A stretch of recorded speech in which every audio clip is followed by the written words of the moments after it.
Chapter 282. Although Qin Wanru still looked young, she had the slender temperament of a girl. When she put on this dress, it lengthened her slender temperament, which made people feel that she was a little girl who had just grown up.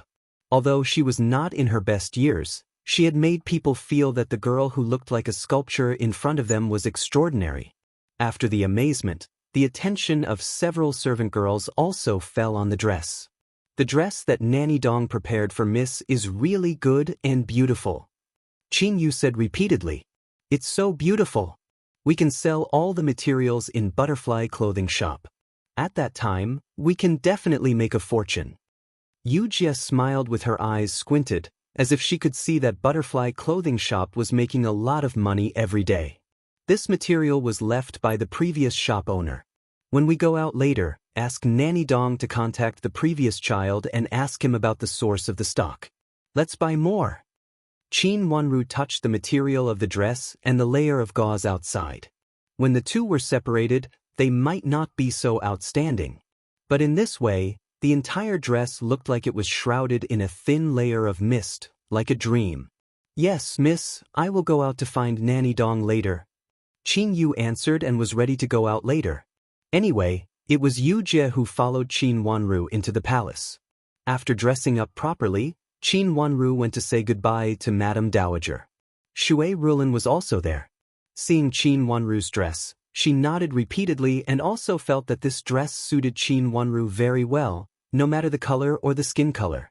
Qin Wanru was originally white, but her lips were red, which made people feel that she was too gorgeous at a young age. However, this dress made her a little more fairy.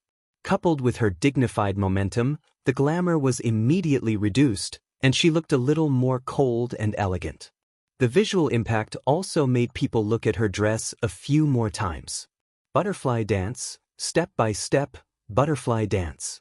Isn't the jewelry too simple? Madame Dowager was also very satisfied with this dress, but she was not very satisfied when she saw the set of cat's eye stone headgear that Qin Wanru wore. Old people preferred bright red colors. She felt happy. "Grandma, this is very good. This set of jewelry is beautiful." Qin Wanru shook her earrings and smiled. This set of jewelry was indeed not bright, but she did not want to appear too bright. Moreover, if the brilliance of the jewelry was too bright, people would only pay attention to the jewelry and divert attention from the clothes. This set of jewelry was very exquisite, and Qin Wanru really liked it.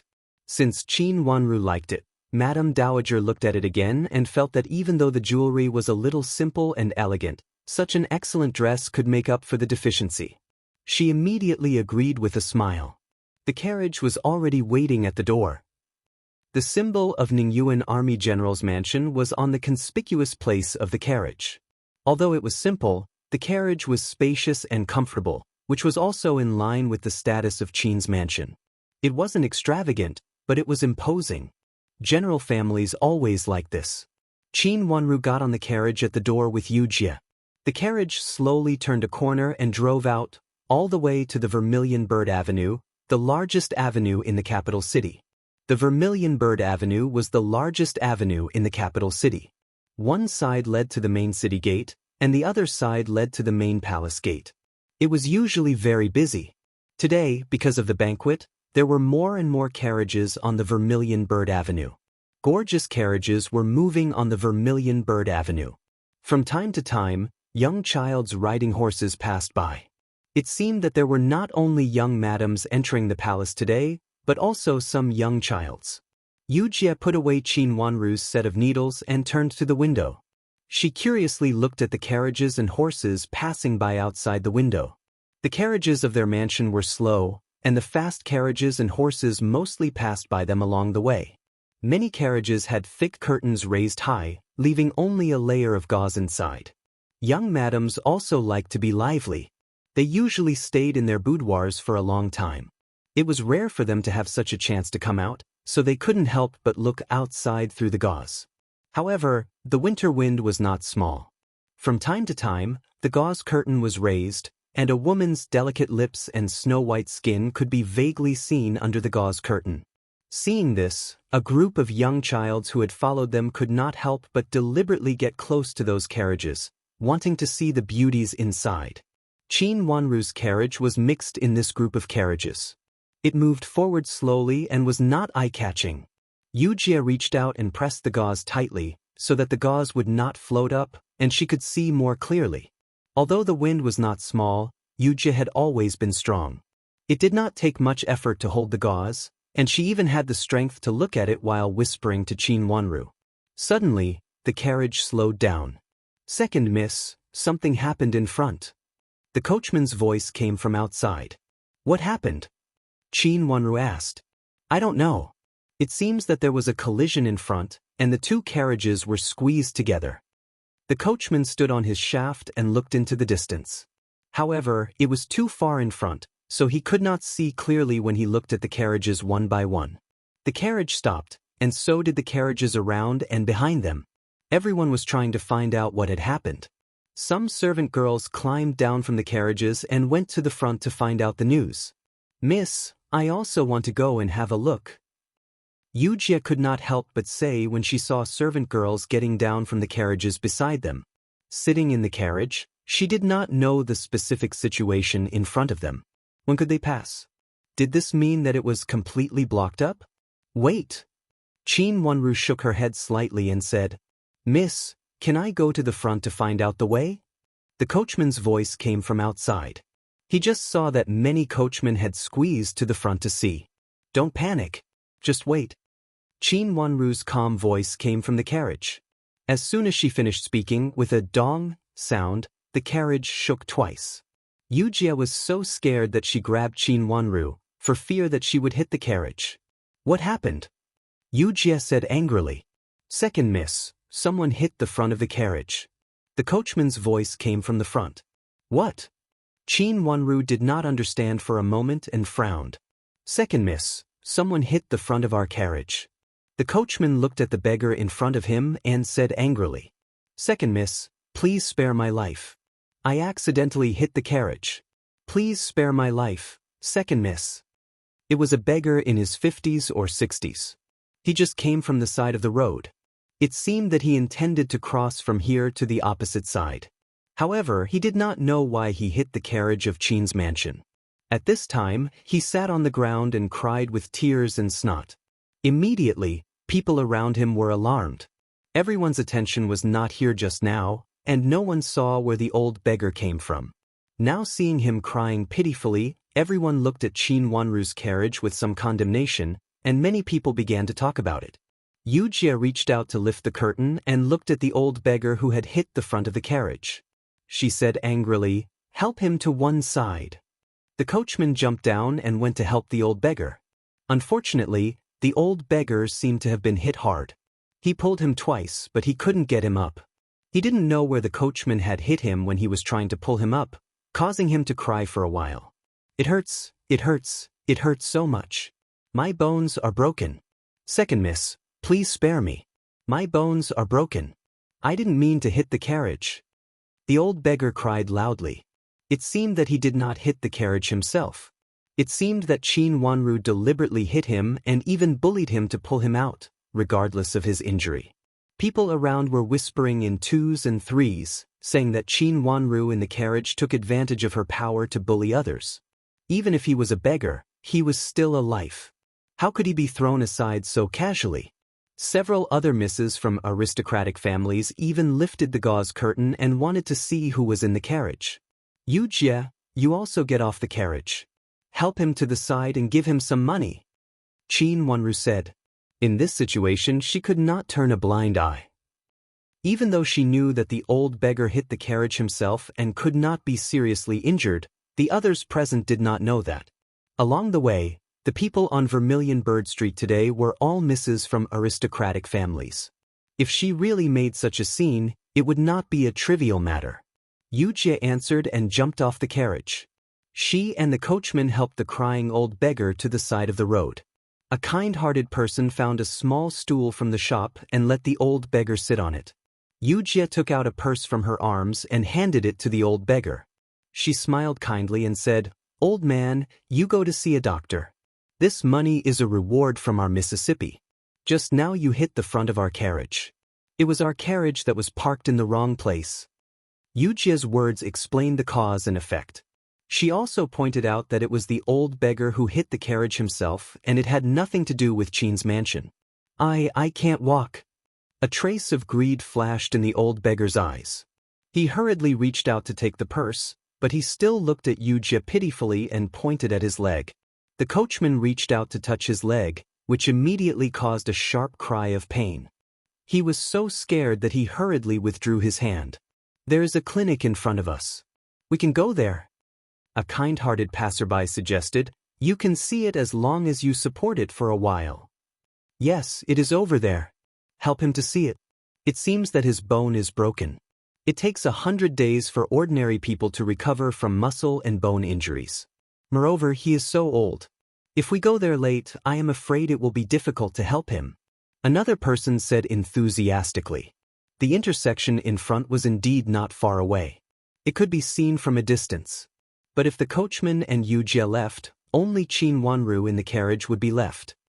It's okay. It will only take a while. It seems that it will take a long time for the road to be blocked in front. We can't leave in a short time. Another person said enthusiastically.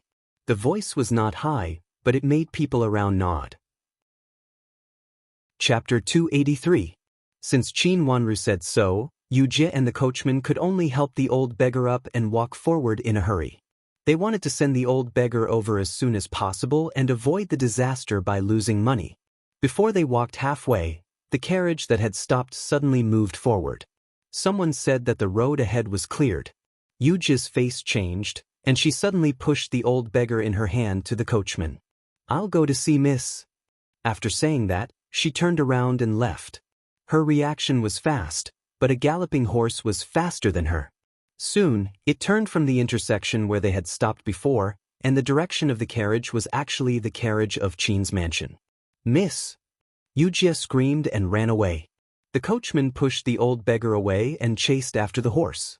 The coachmen of other carriages around, seeing that the situation was not right, all turned around and kept a distance from their carriages to avoid the galloping horse. The noise was so loud that Qin Wanru in the carriage had been alarmed.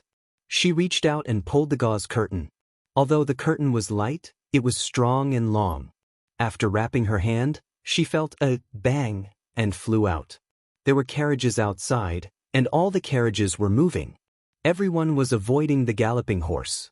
If Qin Wanru's body flew out directly, no matter which carriage she rolled under, she would not survive this time. She felt dark in front of her eyes, and only tightly wrapped the gauze curtain in her hand. This was her only chance to survive. She gritted her teeth fiercely, and the piercing pain made her maintain the last trace of clarity in her eyes. She clenched her hand tightly, and did not let the gauze slip from her hand. At the moment of life and death, she had already understood that everything just now was a trap set against her. Someone wanted to kill her. Her body was bounced out, and then because of the gauze curtain, she was pulled back heavily. In front of her was the carriage that was getting closer and closer. Qin Wanru closed her eyes and raised her hand with difficulty, ready to bear the pain of hitting the carriage. There was a scream around, blurring her hearing. She would not die if she hit the carriage, and at most she would be hurt. The pain that she had imagined did not come. Instead, her body was pulled by something, and the force was so strong that it actually tore the curtain in her hands. Her body fell diagonally. She didn't have the momentum of flying horizontally like before, and this time, she didn't have as much strength. After that, she seemed to have knocked into someone. Then they fell to the ground together. Because Qin Wanru didn't fly horizontally like before and bumped into someone, she basically didn't have much strength when she landed. Although she felt a burning pain, it was not severe. The surrounding crowd suddenly fell into a strange silence. Qin Wanru suddenly opened her eyes and saw Chu Liuchen's handsome face, which had completely lost its color. There was a touch of blood on the corner of his lips, which made his face almost lifeless. He just lay under Qin Wanru as if he had no breath. Grand, what's wrong with you? Xiao Xuanzi also came to his senses at this time. He knelt on the ground, trembling, and hurriedly helped Chu Liuchen up. Miss. Yu Jie squeezed through the crowd and rushed in. Qin Wanru reached out to hold Chu Liuchen's pulse. Regardless of the dust on her face, she reached out to feel his pulse. Imperial physician, ask the imperial physician for help. Xiao Xuanzi screamed loudly and sternly to the crowd behind him, and his forehead was covered with sweat. An imperial physician ran over with sweat all over his head. He didn't care that Qin Wanru was holding one hand, and hurriedly reached out to hold Chu Liuchen's other hand, and carefully felt his pulse. Xiao Xuanzi stood up, wiped the cold sweat on his head, and gritted his teeth to order the guards, take the horse with us. If something happened to his master, he would never let go of anyone related to the horse. After the galloping horse hit the carriage, it stopped. The guard went over to stop the horse and dragged it over. There was a coachman across the street. When he saw the trouble here, his face also changed. Seeing that the horse had been taken away by the people of Prince Chen's mansion, he immediately turned into the crowd and slipped away. Now it was a big thing. Prince Chen was hit. Something bad was going to happen. Qin Wanru and Yu Jie were invited to the spacious carriage of Prince Chen's mansion. The so-called invite was, of course, polite. No one could bear the responsibility for such a big thing, and Xiao Xuanzi didn't dare to let them go. After all, it was caused by Qin Wanru. When the guard pulled Qin Wanru over with a whip, no one expected that she would bump into the sick and weak Chu Luchen. Of all people, she bumped into Chu Luchen. Xiao Xuanzi was really panicked. The guard of Prince Chen's mansion shouted in front, and then the carriage of Prince Chen's mansion rushed directly to the palace gate. All the aristocratic families made way for them. After a while, they all knew that the most delicate Prince Chen was in trouble, so no one dared to block the way at this time. If there was a little mistake, the Empress Dowager and the Emperor would definitely vent their anger on others. Today, no one would end up well. The carriage drove into the palace gate. After Xiao Xuanzi said a few words to the guard at the palace gate, the guard trembled and asked someone to go into the palace to report to the Empress Dowager. No one could bear the responsibility for this kind of thing. Everyone knew that the Empress Dowager loved Prince Qin, and he was the only one. Moreover, the Emperor also favored Prince Qin very much. The carriage entered the palace gate and went straight to the Imperial Institute of Medicine. When they arrived at the Imperial Institute of Medicine, Chu Luchen was carried into the Imperial Institute of Medicine. Several senior imperial physicians had been waiting there and fed some prepared cardiotonic pills. But even so, Chu Luchen still didn't wake up. He was still lying there with a pale face without a trace of blood. Qin Wanru had already been pushed aside, so no one had time to pay attention to her at this time. After a busy time, the imperial physicians prescribed the medicine and hurriedly asked people to boil it. Xiao Xuanzi drove everyone out, leaving only Qin Wanru and Yu Jie in the room, as if he didn't notice them when he drove people out just now. When everyone left, Qin Wanru went forward again and put her hand on Chu Liuchen's pulse with worry. At that moment, her heart was also in a mess, so after feeling the pulse, she felt that her mind was blank, and her hand was still slightly trembling. She clenched her fist hard and stretched out her hand to fall on Chu Liuchen's wrist. She closed her eyes and took a deep breath, calming down her heart. The scene just now was so thrilling that even she still felt a little weak in the legs. When she raised her head again, her eyes were cold. If she survived the disaster, she would definitely avenge herself. The Empress Dowager arrives. Suddenly there came the sound of footsteps outside the room, and Xiao Xuanzi said loudly. Qin Wanru was stunned for a moment, but then she closed her eyes and continued to feel the pulse with her hand on Chu Liuchen's hand. It seemed that she didn't hear the sound outside. Yu Jie was stunned for a moment.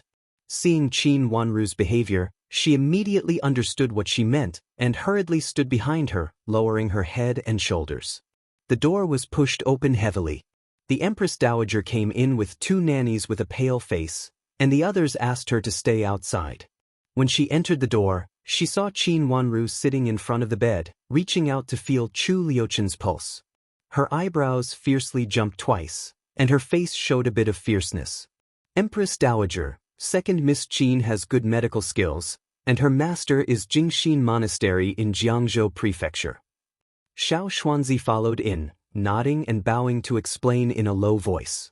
Mingqiu nun of Jingxin Monastery was entering the capital city, And Chu Luchen had already reported to the Empress Dowager that when he was sick in Jiangzhou, it was the master of Jingxin Monastery and Mingqiu Nun who saved him. Mingqiu Nun's disciple? The Empress Dowager looked a little better and stood still and asked. Yes, she should be a registered disciple of a secular family. She only learned medical skills, and I don't know the specific details, but she must be from Jingxin Monastery. Xiao Xuanzi said.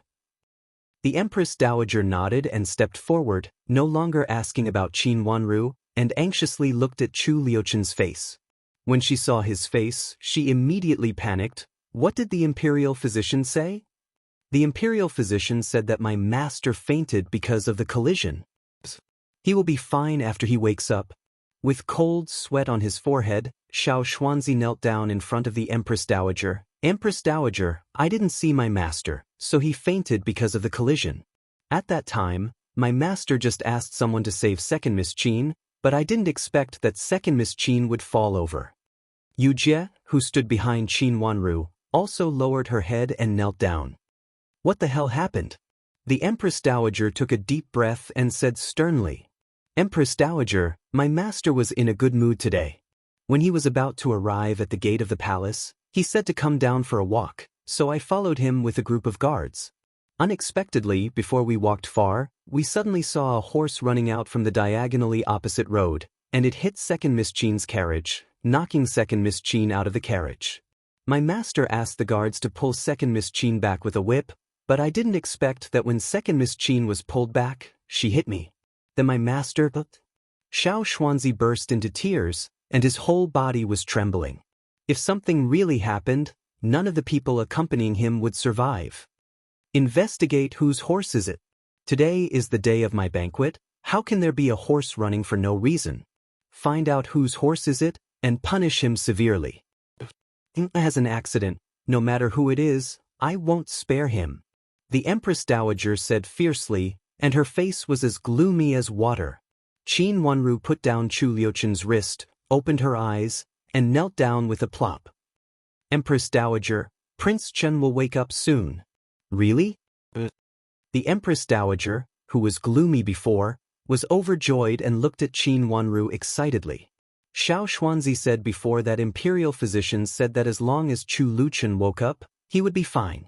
But in reverse, it meant that it would be troublesome if Chu Luchen didn't wake up. These words were not as true as Qin Wanru's words. I'm not sure, but he should wake up today. Qin Wanru lowered her head and said softly. Good, that's good. The Empress Dowager couldn't help being overjoyed, and said, good, repeatedly with excitement. She felt relieved, and her feet shook, and she almost fell down. A nanny behind her hurriedly brought a chair over and helped her to sit down in front of the bed. Xiao Xuanzi, you go to find out who the horse is, and who gallops in the Imperial City. We can't let it go like this. The Empress Dowager thought for a while, and her face darkened again, and she ordered Xiao Xuanzi with a livid face. In the Empress Dowager's view, this matter was aimed at Chu Luchen, and the second Miss of Qin's mansion was just a fish in the pond. There must be someone who couldn't tolerate Qin, or again. Thinking of this, the Empress Dowager's eyes and brows became fierce, and she clenched her teeth. She dared to plot against her grandson, and she would turn the whole capital upside down. Empress Dowager, I dare not say.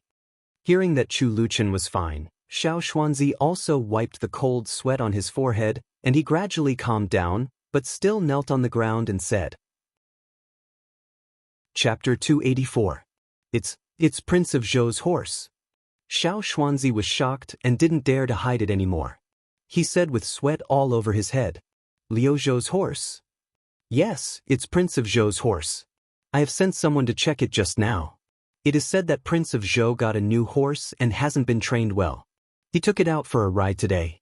Unexpectedly, when the horse saw so many people on Vermilion Bird Avenue, it panicked and ran. It accidentally hit second Miss Qin's carriage and almost killed me. When Xiao Xuanzi said this, he looked at Chu Luchen who was lying on the bed with a pale face. His voice trembled and he couldn't go on. Well, they just can't bear to see me treat Qin well. They all want to help me. Come on, summon Prince of Zhou. Empress Dowager shouted angrily. A nanny retreated respectfully and went outside to send someone to summon Prince of Zhou, Chu Liuzhou. Prince Zhou came very quickly and soon arrived at the Imperial Institute of Medicine. The Empress also came with him. At this time, Qin Wanru had been woken up and stood behind the Empress Dowager, looking down and waiting. Imperial Grandmother, I didn't know it. I have entered the palace to see my mother. Chu Liuzhou looked blank and looked at the Empress Dowager who came in with him. Empress Dowager, Zhou, entered the palace a long time ago. This time you held this banquet, Zhou, entered the palace a long time ago. He asked if you needed his help. The Empress said with a flattering smile. Only her pale lips showed that she was nervous. He has entered the palace early, so he has nothing to do with it? The horse belonged to his mansion, right? Why did it knock Prince Chen unconscious? Chen was in such a condition. Would he still be eye-catching? Well, I'll go and tell the Emperor right now. Just find a few loyal people and send me and Prince Chen to a safe place. Even if it's a wild forest in the mountains, it's safer than staying in the palace. The Empress Dowager shouted angrily and sternly. Her words were extremely merciless, directly pointing out that the Empress and Prince of Zhou intended to kill Chu Luchen. The Empress couldn't stand it anymore. She knelt down and said, "Mother, this matter really has nothing to do with Zhou. I will ask Zhou to investigate it later. He will definitely find out the truth." Since the Empress knelt down, Chu Luchen naturally knelt down as well. A trace of malice flashed across his eyes. When he turned his eyes to Chu Luchen on the bed, his eyes were filled with malice and hostility. How could this patient not die? He had been sick for so many years, yet he still had a breath left. Although Chu Liuzhou really wanted Chu Luchen to die early, at this moment he still hoped that Chu Luchen would stay alive. He clearly knew that if something really happened to Chu Luchen at this time, he would definitely be in trouble. Was Chu Luiwer against him? Or someone else? Although he knelt there with his head lowered, Chu Liuzhou's brain kept spinning and he secretly gnashed his teeth. If he knew who did this to him from behind, he would definitely not spare him. Killing two birds with one stone referred to the current situation. If Chu Luchen died, he would definitely lose favor with Imperial Grandmother and Imperial Father. Even if he was the legitimate son, he was afraid that he would have nothing to do with the throne. Thinking of this, Chu Liuzhou couldn't wait to kill all the people in the mansion who were related to this matter. Chu Liuzhou clenched his fists under his sleeves. Imperial Grandmother, I will go back to investigate it now. I will definitely find out the truth. Chu Liuzhou gnashed his teeth and said, Chen is already like this. Even if you find out the truth, so what? I don't know what will happen to him in such a condition. The Empress Dowager said in a choked voice. Looking at Chu Luchen who still didn't wake up on the bed, she felt very distressed. She reached out to hold his cold hand on his chest and couldn't even speak for a moment. The Empress also looked at Chu Luchen in panic. She knew the consequences of this matter as well as Chu Liuzhou, so after getting the news, she hurried to the Imperial Institute of Medicine. At this time, she also felt dizzy and her hands and feet were cold. Although she had hoped that Chu Luchen would die in the past, she also didn't want anything to happen to him at this time. Mother, Prince Chen moved. Suddenly the Empress became excited and reached out to point at Chu Liuchen's hand and shouted. Qin Wanru slightly tilted her head and her eyes fell on Chu Liuchen's hand. His slender hand moved slightly again. This time more people saw it. The Empress Dowager immediately stood up, squatted in front of the bed, and held Chu Liuchen's hand tightly. Are you awake? Are you okay? Her voice was trembling and frightened. It was obvious that the Empress Dowager was really nervous. Chu Liuzhou took 2 steps on his knees and also came to the bed. He nervously looked at Chu Liuchen's face on the bed with deep concern in his eyes. If she didn't know that this person probably wanted Chu Luchen to die early, even Qin Wanru would think that they had a deep brotherhood. Imperial Physician, summon the Imperial Physician. The Empress shouted. Immediately, an Imperial Physician who was waiting in the corridor came in. The palace maids helped the Empress Dowager and Prince Zhou to stand up and make way for the Imperial Physician. The Empress Dowager was helped to sit down again. Everyone nervously watched the Imperial Physician feel Chu Liuchen's pulse. It was so quiet in the room that everyone's heartbeat could almost be heard. Although Qin Wanru had some confidence in her heart, she still involuntarily clenched her fists. Just now when she felt his pulse, Chu Liuchen's pulse was very slow and even had a feeling of stagnation.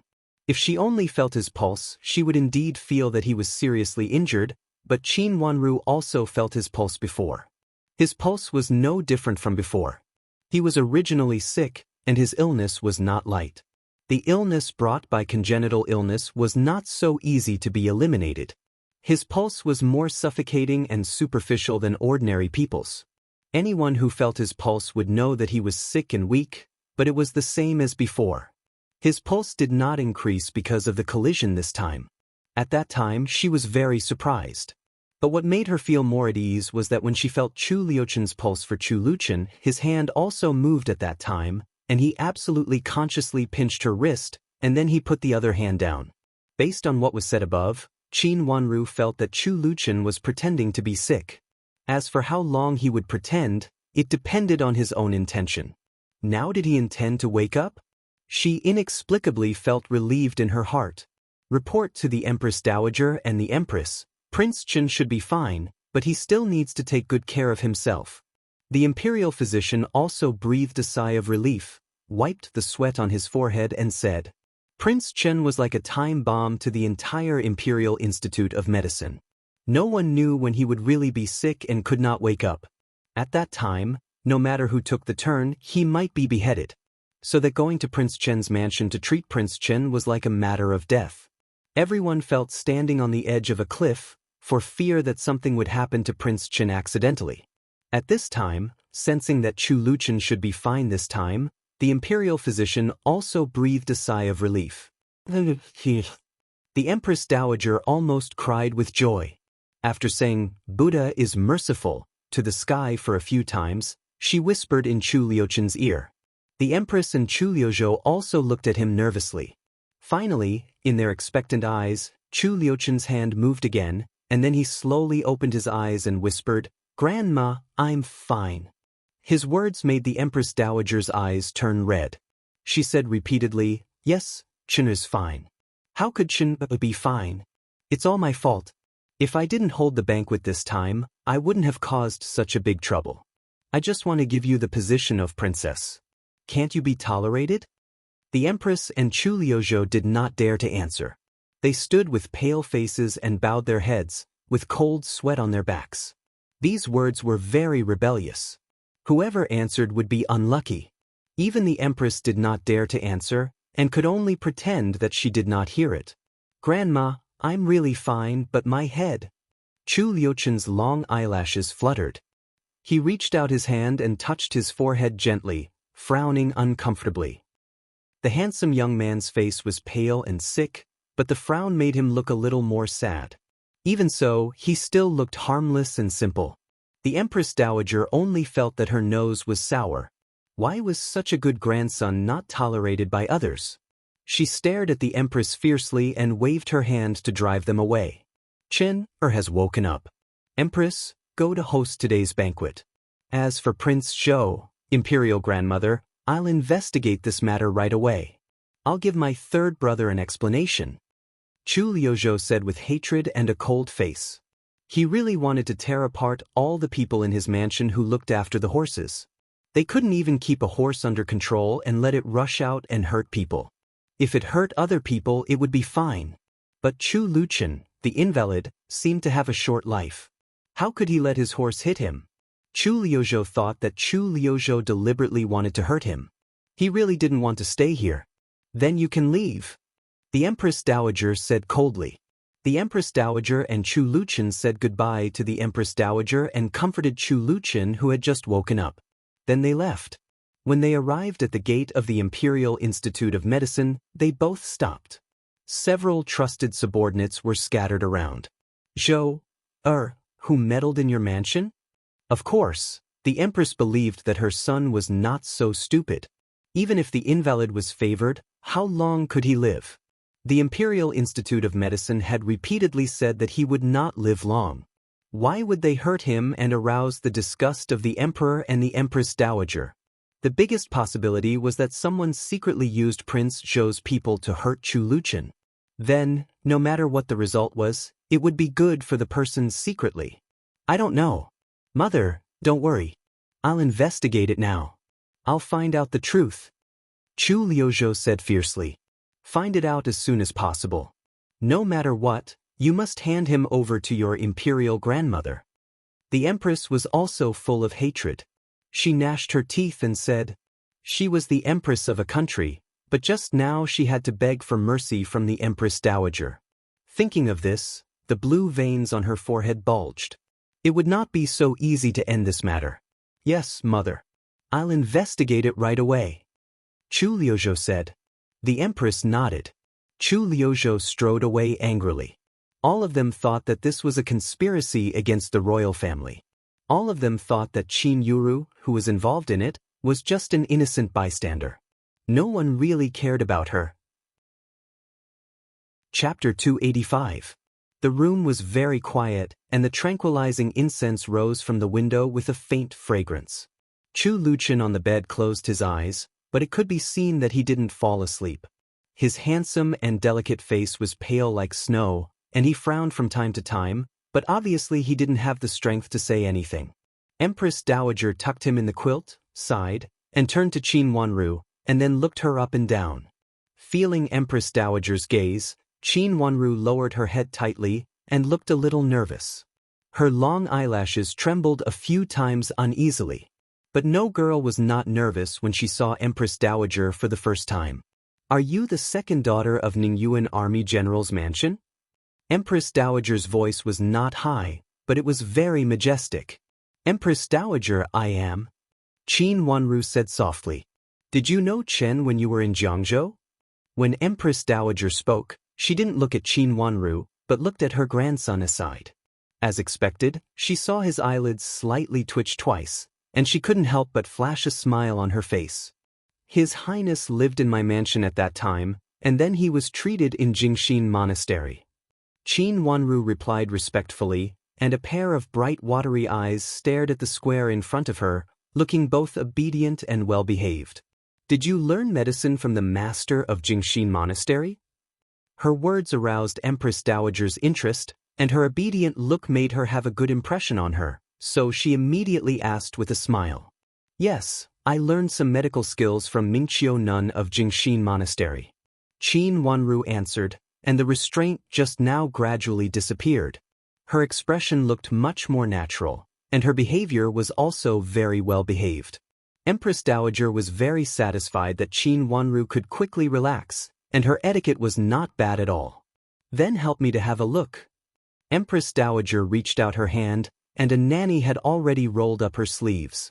Qin Wanru raised a pair of watery eyes, and looked at Empress Dowager in astonishment, but then she gracefully bowed to Empress Dowager, walked over, and reached out to feel Empress Dowager's pulse.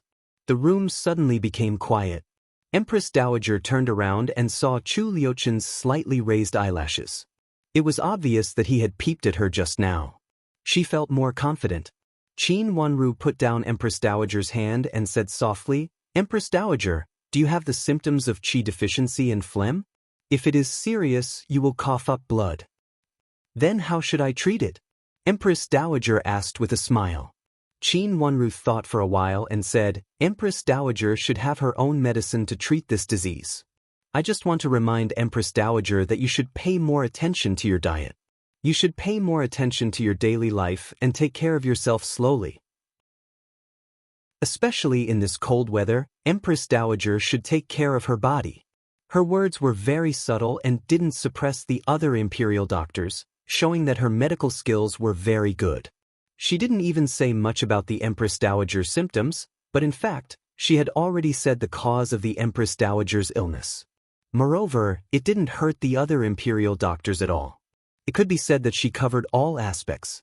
Empress Dowager nodded repeatedly and was quite satisfied with Qin Wanru. If Qin Wanru boasted at this time and said how to treat her illness, she would not believe it. She had her own imperial doctors whom she could trust. Moreover, Qin Wanru was too young. In the eyes of the Empress Dowager, she was just a child. Even if such a young child had learned medical skills, How much could she know? It would be good if she could give a reason. If she had to show off, it would only make the Empress Dowager unhappy. Her words were very consistent with her current age, and her words were so watertight, which made the Empress Dowager feel that she was very smart and lovely.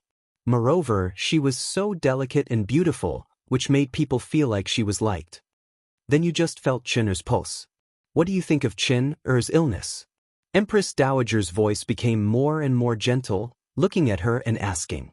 This was very difficult to answer, even more difficult than the pulse feeling by the Empress Dowager before. Everyone in the world knew that Chu Luqian could not live for a long time, but she knew that he actually lived for a long time. In the last life, his health was getting better and better. Otherwise, he would not become the crown prince of a country, hold the power of a country, and become the future emperor.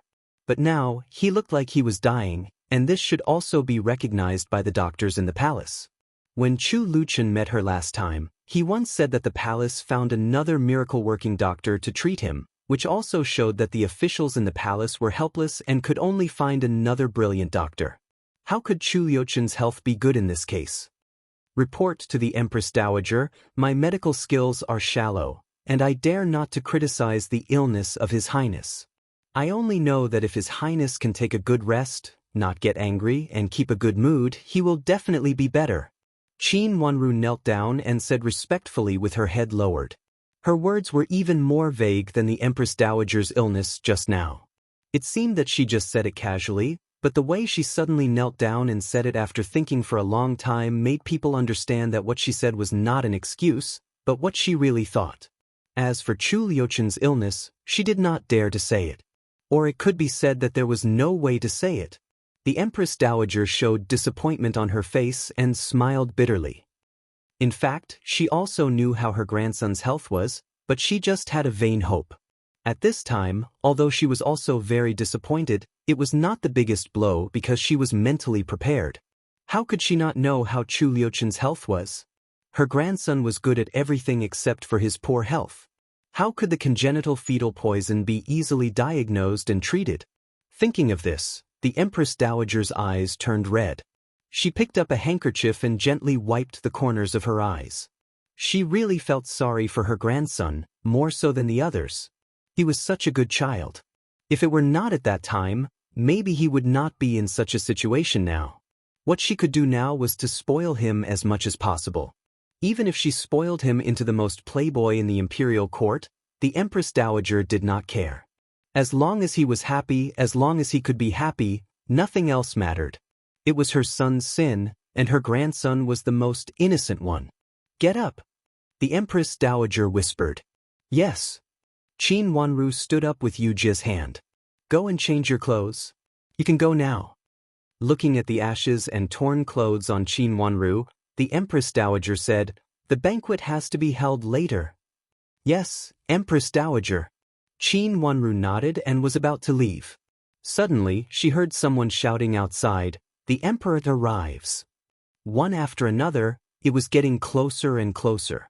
Hearing the hurried footsteps, the servants in the room all knelt down, and Qin Wanru also knelt down again with a plop sound.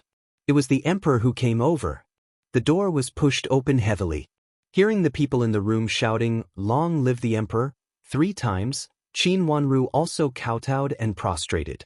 A golden robe corner flashed in front of her eyes, and the flashing golden silk thread quickly slipped in front of her eyes. Then she heard a man's majestic voice. Mother, how is Qin? What do you mean?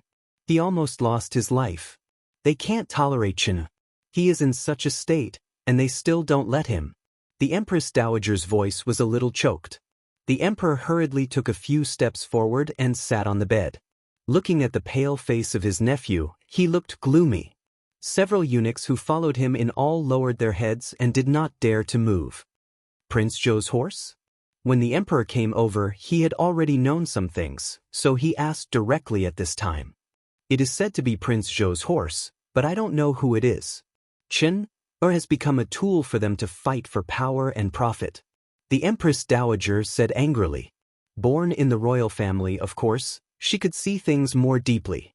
She would not conclude that it was done by Prince Zhou because of what she saw on the surface, But it could not be said that it had absolutely nothing to do with Prince Zhou. But even Chu Luchen was killed. Naturally, they wanted to use Chu Liuchen's value to make profits for some people. As long as she thought of this, the Empress Dowager felt very distressed. The grandson she had painstakingly grown up in her hands could not become a tool for those people to fight for power and profit. Check, I will definitely check it out when I go back. The emperor glanced at Chu Liuchen's face and said coldly, "Yes, we have to check it out. We can't let it go casually. This kind of thing can happen again. Chen can escape this time, but it is not certain next time. What's more, Chen is originally sick and weak. These people are really cruel. They still want to kill Chen when he is in such a state." The Empress Dowager's face was also gloomy. "Mother, don't worry. I will never be greedy. No matter who is involved in this matter, I will give Chen an explanation." The emperor promised the Empress Dowager. The Empress Dowager wiped the corners of her eyes with a handkerchief and nodded. "You go back first. I'm here. Is fine now. I will stand guard here." "Yes, mother." The emperor agreed, but he did not leave. Instead, he looked at the Empress Dowager with some hesitation, as if he wanted to say something but stopped on second thought. The Empress Dowager's face darkened. "Don't tell me that she wants to see Chen."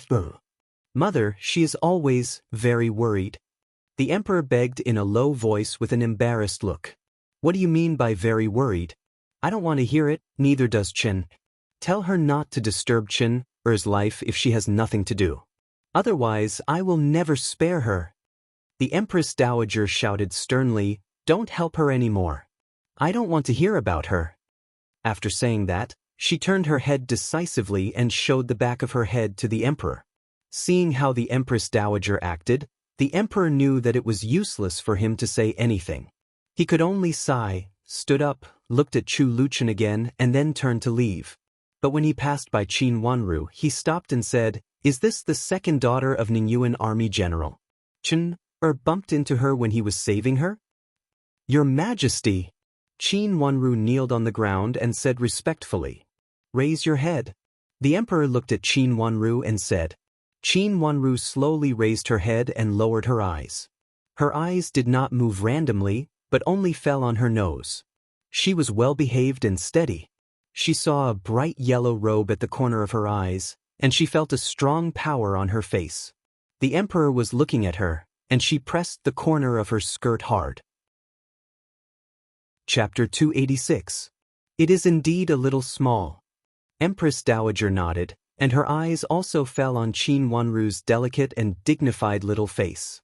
Then she turned back to look at Chu Luchen, who was lying on the bed. Up to now, he was still lying motionless, and she couldn't help sighing in her heart. "You go back first, it's not urgent." "Yes, mother, then I go back first," the emperor said, and then he turned around and walked out of the room with his people. "You also leave," Empress Dowager said. Qin Wanru knew that this time it was for her, so she answered in a low voice, and then left respectfully with Yu Jie. When they reached the door, she gently breathed a sigh of relief. "Second Miss Qin, please come with me." A palace maid came over with a smile and bowed to her. Qin Wanru nodded, followed the palace maid to the side, and entered a wing room, where the clothes she had prepared before were placed on the table. "Second Miss Qin, please change your clothes here, and call me if you need anything," the palace maid said. "These clothes? Where did you get them?" Qin Wanru asked. "They were taken from the carriage of Second Miss Qin's mansion," the palace maid said. So at that time, their carriage was also taken into the palace, and the carriage had been checked. Yu Jie nodded to let the palace maid leave, closed the door, and then wiped the cold sweat on her head. "Miss, who is so vicious to kill you?" Except for Qin Wanru, only Yu Jie knew this matter. It was not Chu Luchen who wanted to deal with this matter, but Qin Wanru. In other words, without Chu Luchen, even if Qin Wanru did not die at that time, she was afraid that several bones would be broken at this time. Everything had been planned out, including the traffic jam in front, the old beggar, and the running horse that rushed out at the right time and angle. There was only one purpose: to deal with her. A trace of cold darkness flashed in Qin Wanru's eyes, and an unconcealable hostility rose from the bottom of her heart. She clearly knew that if Chu Luchen did not help her, she would definitely end up with blood splashing on the spot today. In order to kill her, it could be said that they took great pains to do this outside the palace, and even involved Prince Zhou. Duke Xing's mansion? Qin Wanru said affirmatively. Her cold smile and the dim light in her black eyes made Qin Wanru look a little more evil spirit that could not be seen clearly in the past. Miss, why did Madame of Duke Xing do this? Just because she wanted to adopt Miss as her daughter, and Miss was unwilling, she wanted to destroy Miss? Miss, did you make a mistake? It should be Duke Yong's mansion, right? Yujie was shocked and said with her eyes wide open in disbelief. Duke Xing's mansion? Duke Yong's mansion? His lips curled into an enchanting smile with a hint of bloodlust. Both manners were involved in this matter, no one could escape. Yujie might not understand the reason, but now Qin Wanru was more and more convinced of her conjecture. If it was not true, Madame of Duke Xing would not stare at her like a mad dog. In the last life, Madame of Duke Xing colluded with Madame D to step into the dirty, and it was the same in this life. However, in the last life, she was hurt by Madame D early and had no power to fight back. In this life, she was reborn, and was no longer the Qin Wanru who was weak and let others trample on her. Under the punishment at the waist, blood and tears cried out. It turned out that it was not only his own hatred, but also the hatred of his other relatives. 2 drops of tears slowly rolled down from the corners of his eyes, sparkling with hostility. It turned out that there was not only a secret about her origin, but also a blood feud. Miss, what's wrong with you? Yujie had never seen Qin Wanru so weak and asked in surprise. Change your clothes first and I will tell you when we go back. Since she had figured it out, there was no need to think about it for the time being. Qin Wanru waved her hand and said. She walked to the table and picked up the clothes that Nanny Dong prepared for her. This set of clothes was different from the butterfly dress she was wearing. The bottom of the 8-piece skirt was lotus leaves, and pink and delicate lotus flowers poked out of the lotus leaves. When she walked, lotus flowers bloomed. The color of the skirt was gradually green, and it was covered with a layer of light gauze, which made the gradual change more fairy. The gauze of the skirt was slightly raised, and the skirt was hanging down. The lotus leaves were in full bloom, and the beautiful and slender waist was easy to hold. The light pink coat on it was also very suitable for Qin Wanru's age. The light pink coat was a little more white than the main color, which made the whole dress not only fairy but also simple and elegant. This time, it didn't take long for her to change clothes and freshen up. She stood in front of the door again. Yujie pushed the door open and saw the palace maid waiting outside. Second Miss Qin, the Empress Dowager ordered me to take you to the banquet. You don't need to say goodbye. Prince Qin is not in good health and needs to rest quietly. A trace of amazement flashed in the palace maid's eyes, but then she lowered her head and said. She had seen all kinds of beauties in the palace, but the second Miss Qin in front of her made the palace maid feel that the 3,000 beauties she had seen were nothing more than this. But she was a little small. Qin, what do you think of the girl in Ningyuan Army General's mansion? The Empress Dowager smiled and said to Chu Luchen, who opened his eyes on the bed. Grandma. Chu Luchen blinked his eyes and said with a little bitterness, Not bad, at least I don't dislike her when I see her. His words reminded the Empress Dowager of the last banquet. At that banquet, the young madams were all shy when they saw the other princes. Thinking of this, the Empress Dowager felt depressed. What she wanted most was to choose a granddaughter-in-law for her beloved grandson, so that she could take care of Chen. How could she be happy when all the young madams were not Chu Luchen? At that banquet, the Empress Dowager not only didn't let the young madam choose the one she liked, but also made her grandson feel wronged. The Empress Dowager also disliked those young madams from aristocratic families. She thought that they were a group of blind people who couldn't see the advantages of her grandson. Hearing Chu Liuchen's words, the Empress Dowager sighed softly and said, But she is so young. What can she take care of you? Imperial grandmother, I didn't ask her to take care of me. I just feel that we can talk. Chu Luchen smiled slightly. A touch of vitality appeared on his pale face, and his face became a little gentle. He stretched out his hand and wanted to sit up. The Empress Dowager hurriedly took a cushion for him and put it behind him. Chu Luchen coughed twice in a low voice. A nanny poured a glass of water for Chu Luchen. He took it and drank a few mouthfuls. The rising steam made his pale face a little more lustrous, and he looked a little livelier. You asked me to go to Xingguang Temple before. Was it also for her? Seeing him put down the teacup, the Empress Dowager whispered. Imperial Grandmother, the master of Jingxin Monastery and Mingqiu Nun took good care of me when they were in Jiangzhou. Second Miss Qin also pounded medicine for me, so we can be considered as acquaintances. Since she came to the capital city, I have to go to see her. Since I was a child, no one has ever gotten along with me. Chu Luchen lowered his head, and his long eyelashes cast irregular shadows on his pale face. There was a kind of decadence coming from his bones. The Empress Dowager's heart was fiercely pained. Her eyes turned red. She turned sideways and reached out to wipe the tear stains on the corners of her eyes. Well, since you think it's good, then it's her. Her grandson's request was so simple. He didn't want a woman who could accompany him. He just wanted a playmate who could talk to him. The Empress Dowager felt that there was no need to make him unhappy. This child had suffered a lot because of this body since he was a child. If he could make him happy, he would be happy. But now this child wanted to find a playmate. If he felt that she was not suitable after getting along with her for a period of time, it would be troublesome if he really liked other women as his wife in the future. Moreover, Qin Wanru's status was still a little too low. Other princes could marry her, the daughter of a third-level mansion. After all, the Emperor and the Empress Dowager didn't want the other princes to marry wives who had too much help from the maternal family. But Chu Luchen was different. The Empress Dowager and the Emperor had the same idea. He had to find a woman whose maternal family was powerful, so that she could protect him after the death of the Emperor and keep him safe all his life.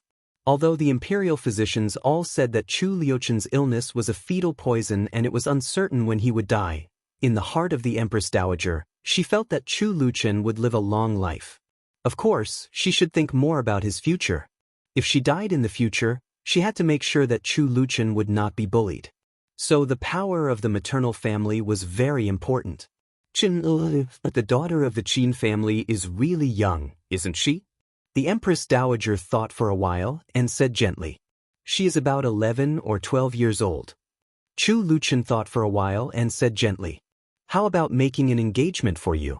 First, she will be a concubine, and then when she is better, she will be the princess? The Empress Dowager tentatively said. The so-called better could not be confirmed by one or two words. In the heart of the Empress Dowager, she was still not satisfied with Qin Wanru. Imperial Grandmother, what do you mean by better? The concubine that was originally arranged can also become the princess?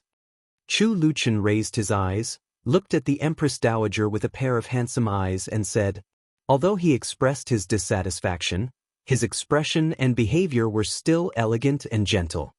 He was not as good as an elegant child, and he was so well educated. The Empress Dowager was sad again. After a long while, she calmed down and whispered her concerns. She knew that her grandson was smart. How could he not understand her words of delay? Her status is a little low.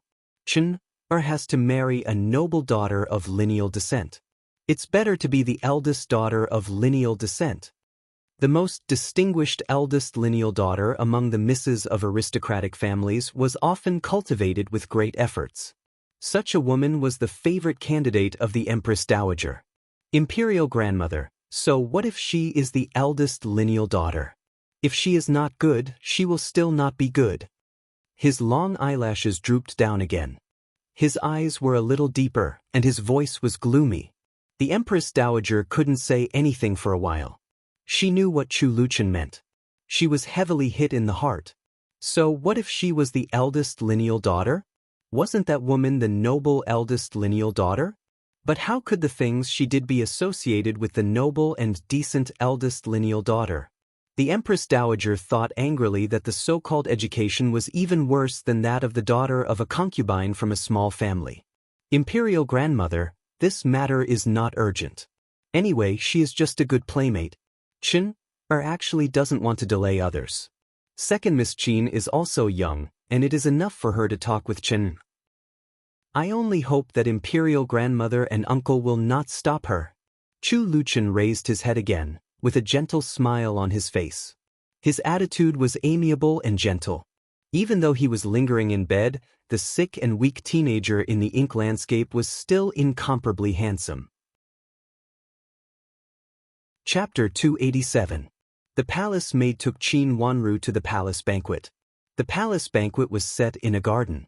From the entrance, one could see pots of Tang Qianyan in full bloom. It was not the time for Tang Qianyan to bloom at this time, but there were still so many Tang Qianyan in different shapes and enchanting figures in this garden. After entering the garden, one could see that many tents were encircled in a semicircle, facing a large flower bed in the middle. The flower bed was surrounded by potted flowers, and in the middle, there was a large empty platform. The platform covered the roof, and the veil around it fluttered in the wind.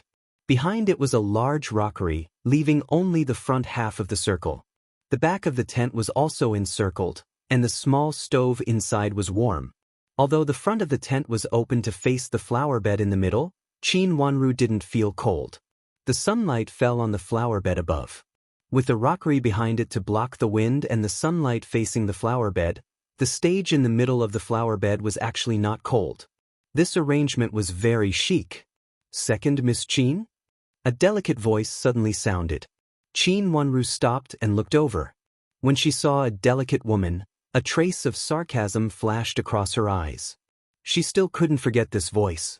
The harsh, sharp and merciless contempt seemed to be right in front of her, but now she looked like she wanted to say something, which was completely different from the person in her memory.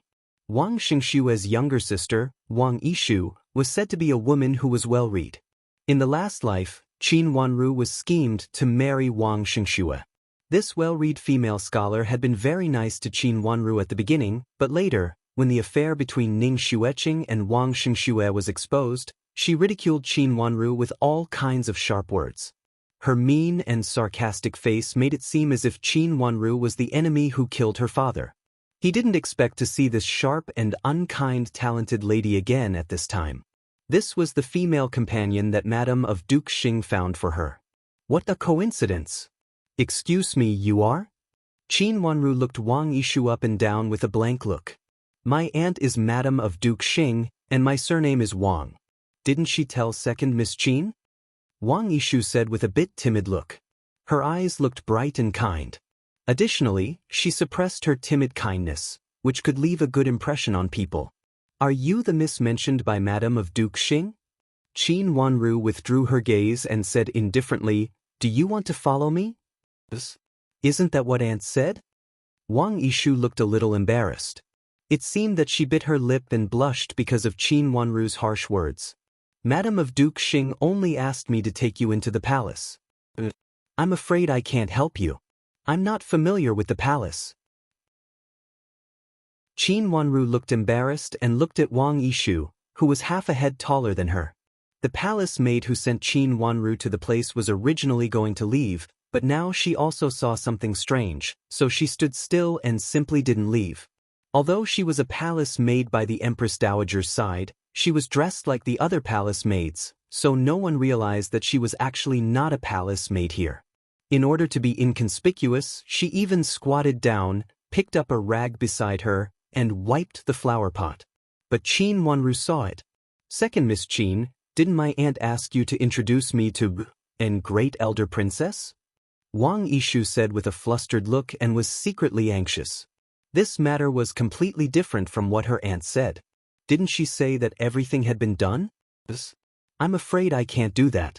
I'm not very familiar with and great elder princess. Qin Wanru looked at Wang Yishu with embarrassment. She looked extremely dazed, blinked her watery eyes, and seemed to be at a loss for what to do. The adopted daughter of Madame of Duke Xing is first Miss Qi. Why does she keep dragging our miss? Yujia muttered unhappily. Second Miss Qin, my aunt entrusted me to you, right? Wang Yishu was unhappy. She glared at Yujia, the servant girl who didn't follow the rules, and said with a little anger. In her heart, she didn't like Qin Wanru, so she pretended to be delicate and timid. Now this second Miss Qin was even inferior to her, so she couldn't hold back her temper.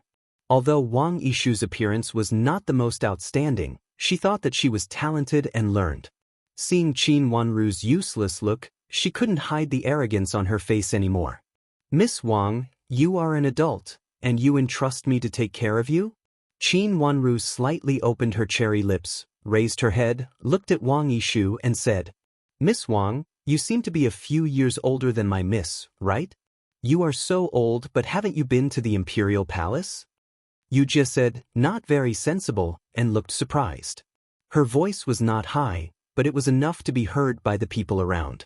They also stood at an intersection, and there were many people coming and going. Most of them paid more attention to Qin Wanru because of her amazing dress. Hearing that they had a dispute, they listened to them. When they heard the servant girl's words, several sarcastic eyes fell on Wang Yishu. No matter from which aspect, Wang Yishu looked older than Qin Wanru. Now the older one asked the younger one to take care of her, which was really a joke. The status of Prince Yu's mansion used to be high, but it had declined later. After that, it almost attached itself to Duke Xing's mansion. Because it attached itself to Duke Xing's mansion, although it was declining, it would occasionally associate with some unmarried misses. For the sake of Duke Xing's mansion, people also thought highly of it. Therefore, it was said that she was a talented lady in the capital city. In the past, there were many misses who knew Wang Yishu, but Wang Yishu's status was not high after all, so she did not have the opportunity to attend the palace banquet. This time, no one knew what method Madame of Duke Xing used to get her to attend the palace banquet. Sensing all kinds of sarcastic eyes around her, Wang Yishu's face turned red. The servant girl beside her took a step forward and scolded Yujia angrily. Misses are talking. How can you, as a servant girl, be so unruly? But what I said is the truth. Yujia looked at a loss, as if she had not realized what was going on, and directly responded with such a sentence. This situation of confusion was very similar to Qin Wanru's. The master and the servant were confronting Wang Yishu and her servant girl, and it seemed that Wang Yishu and her servant girl were bullying them. Wang Yishu must have experienced a lot of things, so she immediately realized it. She hurriedly reached out to stop her servant girl, bit her lip, and eased her face. Second Miss Qin, I'm sorry to bother you. It's the first time for me to come to the palace, and my aunt asked me to go with you. I don't know whether I am bothering you or not. Wang Yishu said very softly, without the aggressiveness just now. This. Qin Wanru hesitated, and then pulled her skirt and said with a wry smile, I was injured when I entered the palace just now. I may stay for a while and then leave, and I don't have the strength to meet others now. Miss Wang, please help yourself. Second Miss Qin was injured? Let me have a look. I also know a little about medical skills when I was at home. Wang Yishu looked very concerned and reached out to take Qin Wanru's hand. Qin Wanru stepped back, avoided her hand and shook her head. Miss Wang, don't bother. After saying that, she bowed sideways and entered the tent next to her, as if she did not want to be close to Wang Yishu. Someone around laughed. Although the laughter was not loud, it was loud enough for Wang Yishu to hear it. Immediately, Wang Yishu's face turned red, and she clenched the handkerchief in her hand tightly, almost losing control. She secretly gritted her teeth, but followed Qin Wanru into the tent. Some young madams who were watching the fun happened to not find a place to stay, so they also followed them into the tent.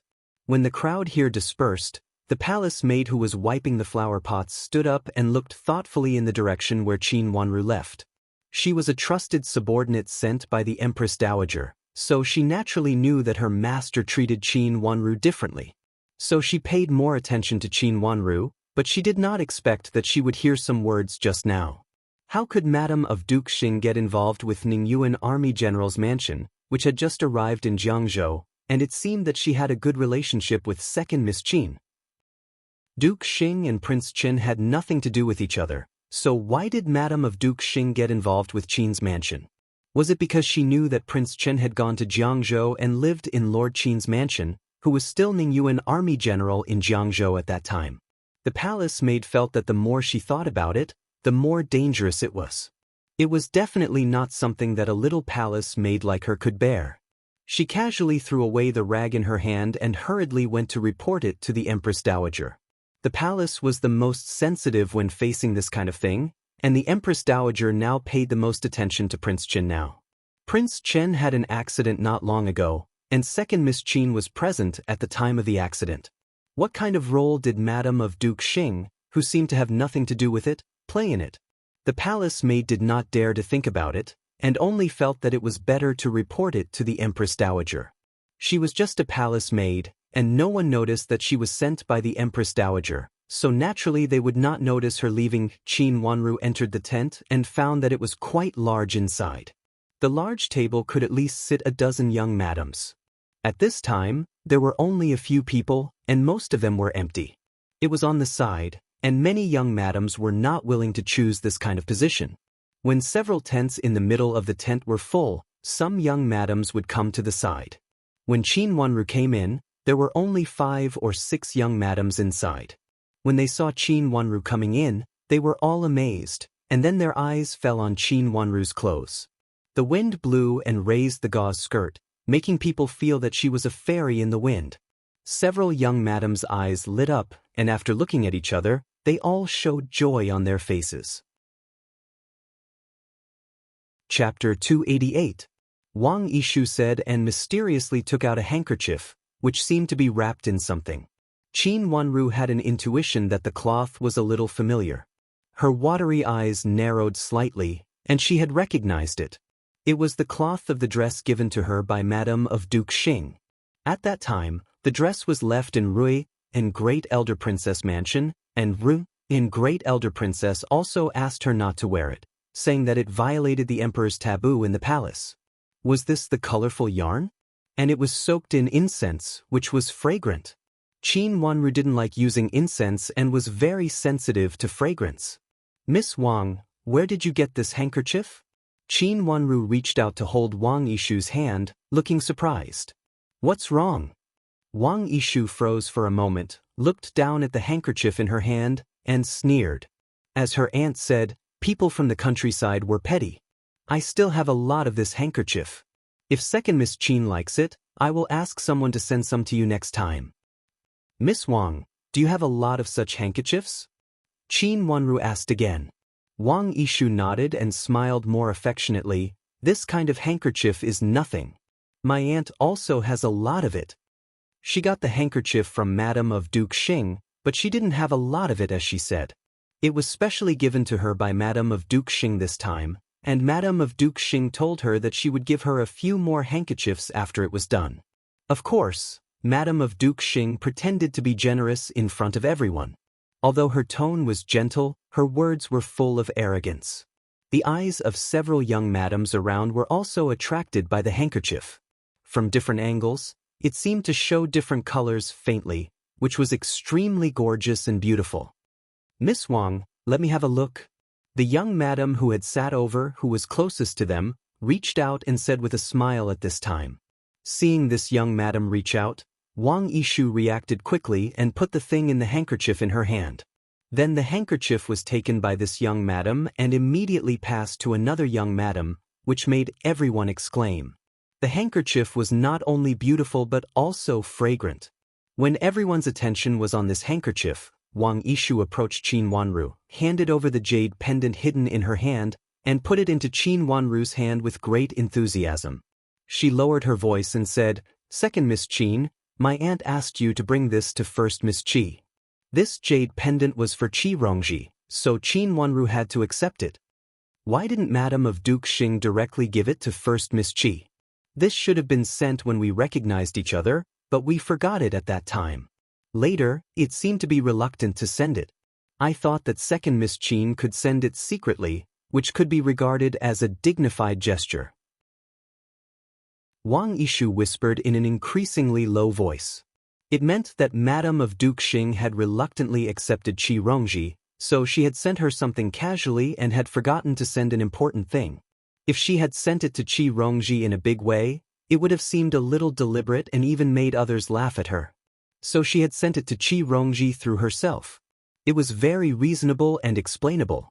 If Qin Wanru hadn't seen this jade pendant, she would almost believe it. Qin Wanru didn't remember how she had been engaged to Wang Xingxue in the last life. But when she saw this jade pendant, some memories suddenly rushed into her mind. You bitch, you have had an affair with child Wang and even secretly took the jade pendant handed down from his family. You were like this when you were in Jiangzhou, and now you are still like this. You are really bitchy and shameless. Yes, you are bitchy, but we have to accept it. After all, he is the cousin young master of our mansion. Our madam wants to make her the co-wife of our cousin young master. The betrothed will be the wife, and the eloped will be the concubine. This is for the sake of first miss, otherwise she will only be a concubine. Qin Wanru, you can marry child Wang as the co-wife. Who asked you to be humble and have an affair with child Wang? Accusations from Qin Yuru, the arrogant old maid of Duke Xing's mansion, and Madame D seemed to be ringing in her ears. She held the jade pendant tightly and then slowly relaxed her hand. It turned out that she was engaged to Wang Xingxue because of this jade pendant. Moreover, she was not the principal wife, but the co-wife. This was also an important reason why her engagement was easily broken off after Ning Xueqing made a scene at the birthday party of old madam of Duke Xing's mansion. She was not the principal wife, so how could she get respect? She had been pregnant. Although she was also humble, she was not much better than Ning Xueqing. What's more, for the children of the Wang family, it was more justifiable to marry Ning Xueqing. Moreover, they were childhood sweethearts, but she had schemed against them. This jade pendant was the evidence. Clang. The jade pendant in her hand fell to the ground and made a sound of breaking, which scared everyone present and made them look back. Miss Wang, I am really sorry. I broke the jade pendant you gave me. How much is it? I will compensate you. Hiding the ruthlessness in her heart, Qin Wanru raised her head and said in panic. It happened so suddenly that the jade pendant broke before Qin Wanru could hold it firmly in her hand. Wang Yishu was also stunned, but then she stood up and said with a blank face, Second Miss Qin, what do you mean? Isn't this your jade pendant? Why is it mine now? She reacted very quickly. Although it happened suddenly, she knew the meaning of Madam of Duke Xing, so how could she admit this jade pendant in public? This jade pendant was to be sent to Qin Wanru in the Imperial Palace today. As for what would happen next, Wang Yishu didn't know, but she knew that this jade pendant belonged to her brother. If she sent this jade pendant to Qin Wanru when no one was around, what Madam of Duke Xing asked her to do would be accomplished. Originally, this kind of thing should be done when no one was around, but Qin Wanru didn't intend to accompany her to meet and great elder princess. According to Madam of Duke Xing's idea, although Qin Wanru might not be willing, she would at least talk with Wang Yishu for a while. Wang Yishu would lead them aside and send the jade pendant out. Madam of Duke Xing also told Wang Yishu not to underestimate Qin Wanru. She said that this girl was smart. Although she had promised Qin Wanru before, she might not go back on her words. However, since she had gone back on her words of introducing and great elder princess to Qin Wanru, it would be embarrassing for her to refuse to bring the jade pendant to Qi Rongji. Unexpectedly, Qin Wanru went directly into the tent after refusing her. Wang Yishu had no choice but to follow her in and send the jade pendant out when no one was paying attention. When she was complacent, she saw the jade pendant break. Accidents happened one after another. Looking at the fragments on the ground, Wang Yishu was also in a trance for a while. Fortunately, she was not stupid. When she tried to please Madam of Duke Xing in Duke Xing's mansion, she was very good at observing people's expressions, so she immediately knew that she couldn't recognize this jade pendant. Miss Wang, what do you mean? Why do you say this jade pendant is mine? Isn't it wrapped in the handkerchief that Miss Wang just brought here? Qin Wanru's face turned cold, and her eyes became deep. Second Miss Qin. I just showed you this handkerchief. Why do you say there is a jade pendant? Ask these misses, who saw the jade pendant. Wang Yishu was anxious, reached out to point at the miss who held her handkerchief just now and said. The miss shook her head blankly. Just now Wang Yishu reacted very quickly, so she really didn't see it. When Wang Yishu gave the jade pendant to Qin Wanru, she didn't hear what Wang Yishu and Qin Wanru said at that time because it was too low. However, she heard clearly the discussion about this handkerchief between Qin Wanru and Wang Yishu. Second Miss Qin, I just saw such a jade pendant in your sleeve. I felt it was a good one, so I wanted to see why you accidentally broke the jade pendant. Now you said it was mine, but I obviously don't have such a jade pendant. Wang Yishu's eyes turned red. It's the first time for me to enter the palace. I'm afraid of doing something wrong and saying something wrong. How dare I talk nonsense?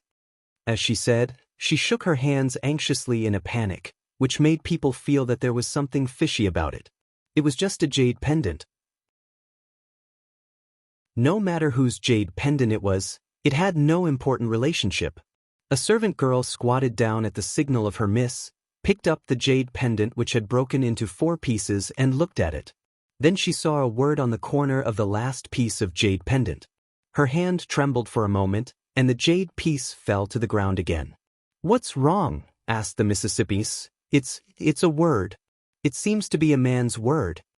The servant girl stood up in a hurry, as if what fell on the ground was dirty, and hurriedly took 2 steps back. "A man's word?"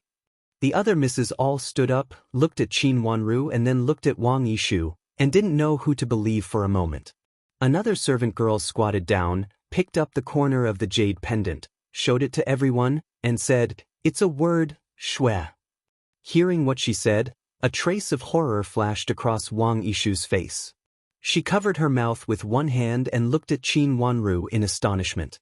It seemed that she wanted to say something, but she immediately covered her mouth with her own hand. The look on her face was extremely horrified, as if she had found something big. Her action was so abrupt that everyone's eyes fell on her face. Seeming to find that the horror on her face was too eye-catching, Wang Yishu put down her hand in embarrassment and forced a smile on her face, but the smile seemed to be forced. "Miss Wang, do you know this jade pendant?" A miss raised her voice and asked. "No, I don't know it," Wang Yishu said anxiously, shaking her head hurriedly and looking away. At first glance, people could tell that she was very guilty and didn't tell the truth. "Miss Wang, if you don't tell the truth, this jade pendant will belong to you. Do you know what is the crime of framing the daughter of an imperial court official?" Her obvious guilty look was more and more suspicious in the eyes of these misses. Several more misses came into the tent. Seeing the scene in front of them, one of them said coldly, "In a word, if Wang Yishu didn't tell the truth, she would deliberately frame Qin Wanru." The prince's mansion was not obvious, and it relied on Duke Xing's mansion. But if she really framed Qin Wanru in public, Madame of Duke Xing would be embarrassed even if she wanted to protect her. Chapter 289. Child Wang's Jade Pendant? A miss changed her face and couldn't help exclaiming. Everyone else was stunned and looked at Qin Wanru in astonishment. Their eyes were full of astonishment at first, and then full of sarcasm. Qin Wanru, who was a young girl and had such an outstanding appearance, had already aroused the jealousy of many people. At this time, of course, they unscrupulously expressed their strong disdain. "Miss Wang, are you sure this is your brother's jade pendant?" In everyone's eyes, Qin Wanru calmly wiped her palm with a handkerchief, as if she wanted to wipe the stain from her white and tender little hands. My brother is Wang Xingxue, and there is the word shui in his name." Wang Yishu stammered, but still plucked up her courage to say, "So I don't understand why Miss Wang showed your brother's jade pendant to me and then said it was mine. Do I know your brother?" Qin Wanru smiled slightly and looked calm. The jade pendant was broken by her in order to catch Wang Yishu off guard. No matter what Wang Yishu intended to do before, she definitely wouldn't break the jade pendant at this time. "I don't know, but this jade pendant really belongs to my brother. Many people in my aunt's mansion know it. You can ask my aunt, Madame of Duke Xing, to identify it." Wang Yishu bit her lip and looked helpless. Since Wang Yishu could say this to ask Madame of Duke Xing to identify it, she was naturally very confident. Those who had some doubts also turned their eyes to Qin Wanru at this time. With the identity of Madame of Duke Xing, if she really said this, it must be true. Was there really something mysterious about the jade pendant that had been broken just now? Many misses were guessing in their hearts. Could it be that Wang Yishu saw Qin Wanru's jade pendant seem to belong to her brother and specially asked to have a look? Qin Wanru, who was flustered, accidentally broke the jade pendant. Thinking in this way, it seemed to make sense.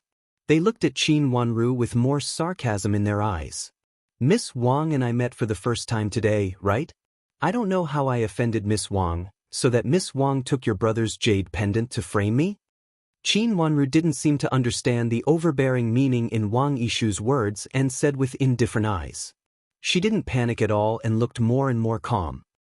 It's also the first time today that I met second Miss Qin. I don't know that second Miss Qin and my brother know each other. Wang Yishu said with a frightened look, as if she had been frightened and hadn't recovered yet. Miss Wang, must you insist that this jade pendant is mine? Qin Wanru asked lightly. This was originally taken out by you. I think it looks like my brother's jade pendant. Wang Yishu answered very quickly. At this time, neither of them mentioned Qi Rongji, because it was just an excuse to send the jade pendant to Qin Wanru. Although it was not a perfect arrangement, Wang Yishu felt that she had the situation under control at this time. Although he had a frightened look on his face, a trace of pride flashed in his eyes. Wang, Qin at look, but at Wang, Qin, look, but I, Qin, Yishu, yen look, Lin Wang White. It looks like. I'm afraid it is, isn't it? Qin Wanru looked at Wang Yishu with a faint smile. In the name of Qi Rongji, he had no choice but to accept it. Then, he could let others find out that he had this jade pendant in his arms, and then jump out to say that this jade pendant belonged to Wang Xingxue. He could even use the mouth of some people who knew about this matter to say it. Then, the evidence would be more sufficient. At the moment, he was the first one to launch an attack, but he hadn't made any subsequent arrangements. Only Wang Yishu was biting him. Qin Wanru had figured it all out in her watery eyes. Her watery eyes were extremely beautiful. Madame of Duke Xing was afraid that she would not die, so she made another move. He wanted to take her life with one move. If he couldn't take her life, then the next step would be to ruin her reputation. For such a thing to happen in the Imperial Palace, even if she had her father behind her, she would at most be a co-wife, or even a concubine. Other people would think that she had plotted this marriage. Later, when Ning Xueqing appeared, she would be regarded as a vicious and cheap woman who had broken up the couple. Then, she would break off the engagement. His life was going to be ruined from here on out. Step by step, Madame of Duke Xing destroyed everything she had, trampled on everything she had, and finally nailed her to death in the blood-stained land. How vicious she was. This is my brother's jade pendant. Wang Yishu felt guilty because of Qin Wanru's laughter, but then she came to her senses. She secretly scolded herself for being disappointing and hurriedly said loudly. I said that Miss Wang brought this jade pendant to frame me. You said that this jade pendant is in my hand. Do you have any evidence, Miss Wang? Qin Wanru glanced at Wang Yishu and said. Wang Yishu stammered for a while, but then she immediately asked loudly, Second Miss Qin said that this jade pendant is brought by me. Do you have any evidence? Although she couldn't prove that this jade pendant fell from Qin Wanru also had no evidence to prove that this jade pendant was given by her. It happened suddenly. No one knew that Qin Wanru would suddenly drop and break the jade pendant. Otherwise, Wang Yishu would find another opportunity to let someone bump into Qin Wanru. If it was seen that the jade pendant fell from Qin Wanru in public, Qin Wanru couldn't explain herself even if she had 10,000 mouths. Wang Yishu's aunt said that Qin Wanru came from a rich family. If Qin Wanru married her brother, she would definitely help their family business and her brother's official career. This was also the most important reason why Wang Yishu did this. The Wang family was weak. Although it relied on Duke Xing's mansion, it was not the Wang family after all. Many aristocratic families in the capital city knew the background of Wang's mansion, which also made it difficult for Wang Yishu to find a marriage. The man she liked didn't like her, and the man who liked her didn't like her. She couldn't reach a high position and had not found a suitable marriage until now. Her aunt helped her analyze that if her elder brother married Qin Wanru, he would definitely get the support of Qin's mansion and Duke Yang's mansion. Her elder brother would definitely rise up. When her elder brother rose up, he would naturally drive the whole Wang family and her status would also rise. At that time, she could choose any marriage she wanted. Now Qin's mansion could be regarded as a new noble with real power, and the first miss married a good man. Although it had a bad reputation, Wang Yishu thought it could be ignored. She thought so in her heart, so she refused to let go of Qin Wanru. Qin Wanru was waiting for her words. She glanced at Wang Yishu and said, "Miss Wang, I have evidence." For a moment, not only Wang Yishu was shocked, but also the surrounding people were dumbfounded. After such a long time, she actually had evidence. Looking at Qin Wanru's calm look and Wang Yishu's panicked eyes, everyone felt confused for a moment. "Nonsense! How could you have evidence?" Wang Yishu shouted. "I do have evidence. I just want to ask why Miss Wang wants to harm me. Today is the first time we meet. Last time when Madame of Duke Xing sent someone to my mansion, she asked me and Miss Wang to take care of each other when we enter the Imperial Palace. Why does Miss Wang want to harm me when we meet for the first time?" Qin Wanru looked at Wang Yishu and asked with her watery eyes. It was almost impossible to harm others when they met for the first time. It did not mean that Qin Wanru would not harm others. Even if she had not been there, she had seen a miss in the backyard. However, there was no grudge between them, so it was impossible for Qin Wanru to harm others. What was more, they were in the Imperial Palace. One mistake would lead to eternal damnation. No one would do such a thing that would harm others and oneself. Thinking about the meaning of Qin Wanru's words, everyone suddenly thought of Madame of Duke Xing. Could it be possible that Madame of Duke Xing had grudges against Qin's mansion? Otherwise, Wang Yishu would not harm others for no reason. "I don't know what you mean, second Miss Qin. I really didn't harm you. This jade pendant was put in your hand before. I just saw it and asked you. Then you broke the jade pendant. If it were not for the words on it, I would not know that this jade pendant belonged to my elder brother." Looking at Qin Wanru's calm eyes, Wang Yishu was a little flustered. Her eyes flickered slightly, she avoided Qin Wanru's burning eyes, and pretended to be calm with a smile. "If I can prove that this jade pendant belongs to Miss Wang, can Miss Wang tell me the fact that you set me up?" Qin Wanru did not relax and asked, raising her small face with a sweet smile. Her appearance had always been outstanding. Even though she was still young, that kind of elegance and charm that came from deep within her bones was already enough to make people feel that they could not ignore her. At this time, she stared at Wang Yishu, who was a few years older than her, with a calm and steady look. Compared with Wang Yishu, whose eyes flickered, she looked more credible. Her bearing as a daughter of an aristocratic family made everyone present feel that the second Miss Qin in front of them was more credible. "Is it true that she deliberately set me up?" Looking at the situation in the field, someone had begun to whisper. "This seems to be the case." Someone echoed. "Why did Wang Yishu set up this Miss of Qin's mansion? Didn't they say that they had nothing to do with each other before?" Someone doubted.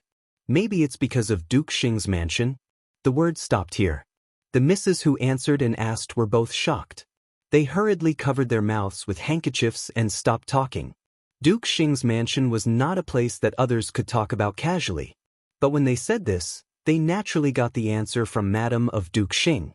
Although they did not dare to go on talking at this time, they all thought that the second Miss Qin might have offended Madame of Duke Xing, so she got into trouble today. Everyone unconsciously believed in Qin Wanru's words. Although she had not shown the evidence yet, her calm look and calm tone had been recognized by everyone. "Second Miss Qin, show me the evidence, or I will sue you for slander." Hearing the whispers of the people around, Wang Yishu was really panicked and bluffed. She said loudly. Chapter 290. Everyone's eyes involuntarily fell on the fragment of the jade pendant. Looking at the fragment, they were all at a loss. They couldn't find anything on this fragment, and it was not even the fragment with words just now. Wang Yishu panicked at first, and then became overjoyed. She sneered, raised her head, and said proudly, "Second Miss Qin, it's just a fragment. How can you prove it?" "Of course I can." Qin Wanru smiled slightly, waved the fragment in front of the nearest miss, and said, "Miss, do you smell anything?" "It smells very good." The miss smelled it and said honestly, "Is that Miss Wang's handkerchief? I wonder if it also smells like this?" Qin Wanru squinted at the handkerchief in the hands of a miss and said, "The handkerchief with colorful yarn belonged to Wang Yishu. It smells the same." This miss also took the handkerchief and had a look at it just now. Of course, she also smelled the strong fragrance on it. At this moment, her face immediately changed, and she couldn't help exclaiming, "The handkerchief with colorful yarn belonged to Wang Yishu, and the fragrance on it also belonged to her." This jade pendant also had the same fragrance, which meant that this jade pendant had been put together with the handkerchief. Wang Yishu had always said that this jade pendant was with Qin Wanru, so her words fell through. When Qin Wanru mentioned the smell of her handkerchief, Wang Yishu seemed to be struck by lightning, and her face immediately turned pale like a piece of paper, which would be broken at any time. "Second Miss Qin, I don't understand what you are talking about. Why did I take my brother's jade pendant? Why did I secretly give it to you?" She tried to pretend to be calm, but her hands, which were clasped together, couldn't help trembling. "Miss Wang, I really don't understand what you are thinking. I don't know you or your brother. Just now you said that this jade pendant was in my hands. After you saw it, I panicked and smashed the jade pendant and then smeared it on you. But why is the jade pendant still stained with the fragrance of your handkerchief? Your handkerchief has been taken by several misses at that time. How did the fragrance stain it?" With a touch of coldness in her watery eyes, Qin Wanru looked at Wang Yishu and said slowly. Seeing her calmness, Wang Yishu's pale face seemed to be broken in an instant. She didn't know why things became like this. Originally, he just needed to sneak the jade pendant out at this time. Later, she would find a reason to separate from Qin Wanru. Then what would happen to Qin Wanru and why the jade pendant fell from her body would have nothing to do with her. However, the jade pendant was broken when it was just sent out. Everything that happened after that was out of his control. With cold sweat on his back, he stared at Qin Wanru and said, "Second Miss Qin, I don't know what you are talking about. I'll get my aunt to judge for me." She wouldn't dare to admit it even if she died.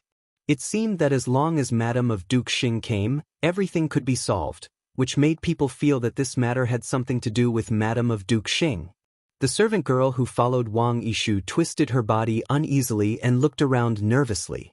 Looking at Wang Yishu's bluff, Qin Wanru asked slowly, "Miss Wang, before I entered the palace today, I didn't even know who you are. Just now you introduced your surname as Wang. Why would I frame up a person whom I met for the first time and seem to have prepared for it? I don't know what kind of person you are. I met you for the first time today, and you set up a trap for me." Wang Yishu gnashed her teeth at this time. In any case, she didn't dare to admit it. Even in Duke Xing's mansion, if such a thing happened, her reputation would be greatly damaged, let alone in the Imperial Palace. At this time, she only cared about her own explanation, but did not think that what she had said before had mentioned Madame of Duke Xing. Now it was impossible not to think of Madame of Duke Xing. Wang Yishu and Qin Wanru did not know each other, but Madame of Duke Xing knew Qin Wanru. If this plan had been made long ago, it was naturally impossible for Qin Wanru to plot against Madame of Duke Xing. In any case, it was Madame of Duke Xing who plotted against Qin Wanru. But the question was, why did Madame of Duke Xing plot against a young miss from an aristocratic family who had just arrived in the capital city? This was the most puzzling part. For a moment, the tent was very quiet. All the young ladies were waiting to see how they would deal with this matter. Wang Yishu did not know that her explanation did not clear her name. Moreover, he even dragged Madame of Duke Xing into the water. "Miss Wang, when you came here just now, you secretly talked to our Mississippi. When other misses wanted to see your handkerchief, you secretly handed the thing wrapped in the handkerchief to them. Then you found an excuse to break it and frame our second Mississippi. We are in the Imperial Palace. Even if you are the niece of Madame of Duke Xing, you can't cover up the truth like this," Yu Jie said angrily. She reached out to pick up a fragment of the jade pendant and handed it to a servant girl beside her. "Smell it. Is it the same smell as Miss Wang's handkerchief?" After the servant girl smelled it, she passed it to others. For a moment, those who had smelled the handkerchief all nodded. It was indeed the same smell, and the smell was very strong. It was obvious that the handkerchief had been in Wang Yishu's hands for a long time and was definitely not wrapped in just now. That was to say, Wang Yishu should have been wrapped in the handkerchief since she entered the Imperial Palace, instead of seeing the jade pendant in Qin Wanru's hands just now as she said. No matter how hard Wang Yishu tried to cover it, she could not cover it up. It's so strange. Why did Miss Wang harm second Miss Qin so much? A miss began to murmur. It's really strange. How could a daughter of a poor family enter the Imperial Palace today? Someone doubted the reason why Wang Yishu could enter the Imperial Palace today. With her identity, Wang Yishu could not attend the palace banquet today. Just ask someone to find out how she entered the Imperial Palace today. Another person suggested. It was actually very easy to find out this kind of thing. The invitation cards to enter the Imperial Palace were fixed, and not everyone could get them. Whoever gave the invitation card to Wang Yishu was most likely to be involved in this matter. In fact, there was no need to find out. The missus had already known that this matter had something to do with Madam of Duke Xing. Wang Yishu should enter the Imperial Palace with the invitation card of Duke Xing's mansion. Hearing the voices around her, Wang Yishu was so flustered that she almost fell down. The servant girl behind her hurried over to help her and then pinched her waist hard. Wang Yishu almost screamed because of the pain. Before she screamed, she felt that the bend of her foot was kicked hard. She immediately came to her senses, closed her eyes, fell back, and passed out without saying anything. Miss. The servant girl who supported her shouted anxiously. As her hand became soft, Wang Yishu fell straight to the side, and the servant girl also fell to the ground in a panic.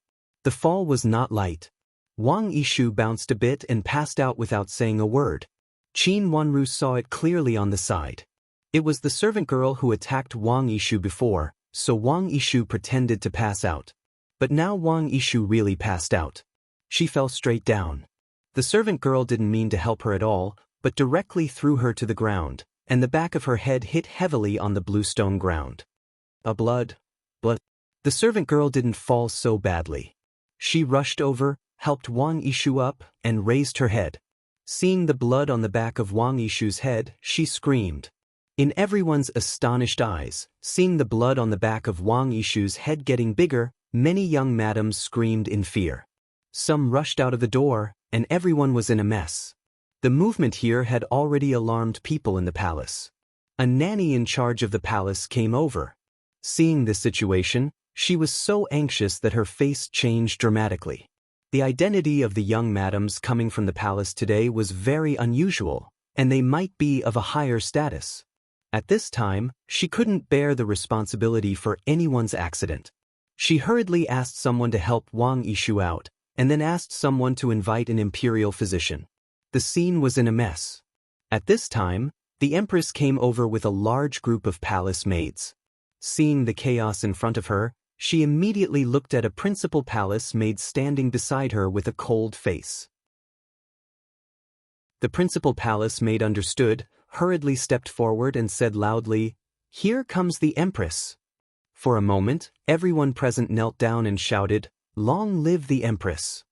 What happened here? The empress looked coldly at the young madams from aristocratic families who knelt on the ground and said coldly. She was in a bad mood today. "Empress, this is what happened just now." Hearing the empress's question, the nanny in charge hurriedly came forward to report. When Wang Yishu was sent to the Imperial Institute of Medicine, the nanny in charge had already figured out the ins and outs of this matter. Who is this young madam from Qin's mansion? The empress glanced at everyone with gloomy eyes and asked. "I kowtow to the empress." Hearing that she was mentioned, Qin Wanru hurriedly stepped forward and knelt down again to salute. "You are the second miss from Qin's mansion, the one who was almost killed with Prince Qin?" The empress's eyes fell on Qin Wanru. "Raise your head." This time was enough for the empress to find out who Chu Luchen wanted to save and the reason for the accident. "Yes, I am." Qin Wanru raised her head slightly and looked steadily forward. The empress's eyes fell on Qin Wanru's face, and her eyes became deeper. After looking Qin Wanru up and down with unclear meaning, she asked, "Do you know the young madam from Wang's mansion before?" "Empress, I don't know her." Qin Wanru replied. Since you don't know her, why did she frame you up? The Empress asked again. I really don't know. I only know that this jade pendant was taken out by Miss Wang herself. Feeling the burning gaze on her face, Qin Wanru became more and more cautious. Duke Xing's mansion? The Empress said in a deep tone, do you have a grudge against Madame of Duke Xing? Qin Wanru was just an unmarried young madam, but she had a grudge against Madame of Duke Xing, a powerful minister in the imperial court. The meaning of this was enough to make people think several times. Was there really any secret behind it? How could two people who could not have a relationship with each other become enemies, let alone such a grudge? Was it possible that the incident at the gate of the palace also had something to do with Madame of Duke Xing? The Empress's guess was true. Chapter 291. Your Majesty, I don't think I have any grudge with Madame of Duke Xing. Madame of Duke Xing has always been gentle and appreciates me very much.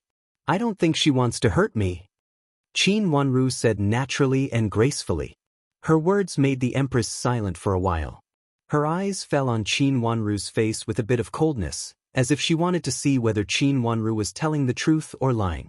After a long while, the Empress said slowly, since you have no grudge with this Miss of the Wang family, and why does this Miss of the Wang family plot against you? The only one related to you too is Madame of Duke Xing. Her words were gentle and even with a little smile, but Qin Wanru had a bad feeling in her heart. The Empress deliberately led to Madame of Duke Xing, and the meaning in it was not simple. Did the Empress deliberately want her to say that Madame of Duke Xing intended to deal with her? With Madame of Duke Xing's identity, how could she do anything to her now? Moreover, even if this was evidence for Wang Yishu, it was just a guess for Madame of Duke Xing, and it was a guess that could not be said. If she dared to say that this matter was related to Madame of Duke Xing in front of the Empress today, it would definitely not be a good thing. She was not sensitive to some things in the last life, but in this life, she was particularly sensitive. Your Majesty, I really don't know. Qin Wanru's long eyelashes fluttered twice, and she replied respectfully. Her answer was in line with the norm, without any bias. You really don't know, or you don't dare to say it? The Empress said with a smile, and her voice became more and more gentle. Qin Wanru's heart slowly rose. The meaning of the Empress's words was very difficult to answer. What did she mean by don't know and don't dare? Even if this kind of words was just a word, in front of the Empress and so many misses of aristocratic families, if she gave a slight wrong answer, she would be in endless trouble. She would deal with Madame of Duke Xing, but not at this time, not to mention that the Empress seemed to intervene strongly at this time. Your Majesty, I really don't know. Qin Wanru replied slowly. She knew that if she did something wrong at this time, she would be doomed eternally. With her repeated questions, the Empress's purpose slowly appeared in Qin Wanru's mind. Mother, let's go. A man's gloomy voice came from the Empress's side. Qin Wanru listened carefully. This voice was clearly the voice of Prince Zhou that she had heard in the Imperial Institute of Medicine before. Her heart suddenly moved. Had the matter of Prince Zhou's running horse been investigated? It seemed like they didn't find anything. She thought that Prince of Zhou might not appear today, but she didn't expect that he would enter the palace so soon. This Empress will get to the bottom of your matter. You can leave now. Seeing that she couldn't get anything from Qin Wanru and her son looked gloomy, the Empress didn't want to entangle with Qin Wanru anymore. She waved her hand to signal her to leave. Yes. Qin Wanru stood up and stepped aside, waiting for the Empress's carriage with other young madams to pass by. There was a large garden in front, facing the flower bed in the middle. The Empress did not enter the tent that half surrounded the flower bed, but led a group of people into the garden in the middle. After the Empress left, everyone relaxed and gently breathed a sigh of relief. Many young madams knew what they were going to do in the palace today. Some of them had already peeped at Prince Zhou. They found that Prince Zhou looked heroic and became more and more attracted to him. Among the three princes, Prince Yu, Prince Zhou and Prince Xian, there seemed to be no one else but Prince Zhou who was most likely to inherit the throne in the future. After all, Prince Zhou was the only legitimate son. With such an identity, even Prince Yu was very outstanding and he was the eldest. Most people still looked at Prince Zhou. If they could marry Prince Zhou as their concubine, they might be the queen of a country in the future. Such an identity was enough to make most of the young madams present have an unusual enthusiasm for Prince Zhou. The purpose of entering the palace today was Prince Zhou. Many young madams even thought that if they could not be the princess, it would be better to be a concubine than to marry one of the princes. Of course, there were also some who thought that Prince Yu had a good chance. After all, Prince Yu was the eldest son, and his mother's family was not weak. Some young madams had no ambition and thought that it was good to marry Prince Exin. At least, they could live in wealth and be a rich and idle prince in the future. No matter Prince Yu or Prince Zhou ascended to the throne in the future, they would not do anything to a brother who was not a threat. Thinking of this, Prince Exin was also a good chance. The aristocratic young madams present were all waiting to see this prince. As for Prince Chen, he was not within their consideration. Everyone knew that Prince Chen would not live long. With such an awkward identity, even if he was favored by the Empress Dowager, no one knew when he would die. No one was willing to be a widow, and it was possible that he would be widowed before he got married. Moreover, with such an identity, even if he lived a few more years, it would not be good for his family or himself. Almost all the young madams thought so. Therefore, as soon as the Empress left, the young madams shyly talked about the three princes in groups of 3 or 4. Although some of them did not say it, they still blushed when they heard it. As for what happened to Qin Wanru before, it was just a small episode. Qin Wanru was not famous, and she was just a young madam from an aristocratic family who had just arrived in the capital city. Qin Huaiyong's official rank was barely enough for his daughter to attend the banquet. Wang Yishu was not a real young madam of Duke Xing's mansion. Although everyone thought that it had something to do with Madam of Duke Xing, Qin Wanru did not think that it was Madam of Duke Xing. For these young madams, the most important thing now was not Qin Wanru's affairs, but their own affairs. The banquet had not officially begun. The Empress entered the garden and did not come out again. Although everyone was curious, they did not dare to go to the front of the garden. They just stood on the road outside the tent in 2s and 3s, talking and wandering. Not many people entered the tent. Just now Prince Zhou had come, and Prince Yu and Prince Exen should also come later. If they were in the tent, they would see them. Everyone naturally walked out of the tent. Although it was a little cold outside, everyone was willing to endure it and was in high spirits. Some of them deliberately stood in the wind gap. The wind raised their dresses, which added a bit of dreamlike beauty to them. Qin Wanru stood calmly in the crowd and did not enter the tent conspicuously. Since everyone was standing outside the tent, of course, she also stood with them. Her clothes were especially outstanding. She was covered with a layer of fine muslin, causing her skirt to flutter. Compared to the other young ladies, she was even more fairy-like, making people feel that she was as beautiful as jade. Even though she was still young, how many people could compare to her appearance? Some people were jealous, some envied, and some sneered at her. All kinds of eyes fell on Qin Wanru, but no one came forward to talk to her. Everyone was smart.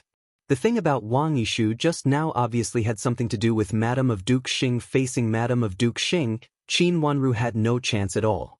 No one was willing to provoke Madam of Duke Xing's disgust for Qin Wanru. Although no one said it, they all thought that Qin Wanru must have offended Madam of Duke Xing in some way, so Madam of Duke Xing treated her like this. Sister Wanru. A surprised voice suddenly sounded in Qin Wanru's ears.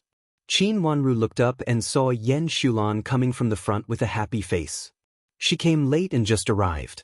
As soon as she entered the door, she saw Qin Wanru in the crowd and immediately greeted Qin Wanru with a smile. Sister Yan. Qin Wanru bowed with a smile. Yan Shulan reached out to pull her, looked around and said, Is it still early? Since it's still early, let's walk together. But Qin Wanru nodded. They walked hand in hand along the path casually.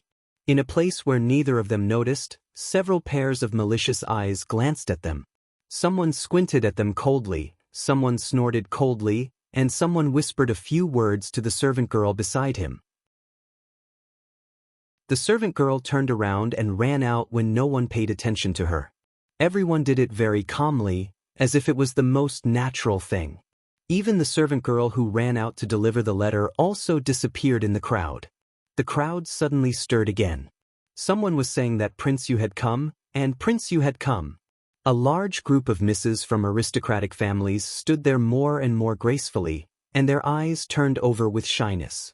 In the opposite direction of Qin Wanru's departure, two handsome princes were coming here together, and there were several noble ladies with unusual identities with them. A group of people walked over slowly under the jealous and envious eyes of many misses, and then entered the garden where the empress entered. Although Qin Wanru and Yen Shulan also heard the noise, they didn't want to join in the fun, so they continued to walk along the winding path. On both sides of the path, pots of exquisite and enchanting Tang Qianyan were in full bloom. They stopped from time to time and enjoyed it. At this time, the plum blossoms were blooming, and it was really delightful to see this kind of different color. Did something happen just now? When they were far away from the crowd, Yen Shulan tilted her head and asked, "It doesn't matter. It's just a trifle." Qin Wanru shook her head and said with a smile. She didn't want Yen Shulan to be involved in what happened just now. "Is there anything I can do for you?" Yen Shulan asked.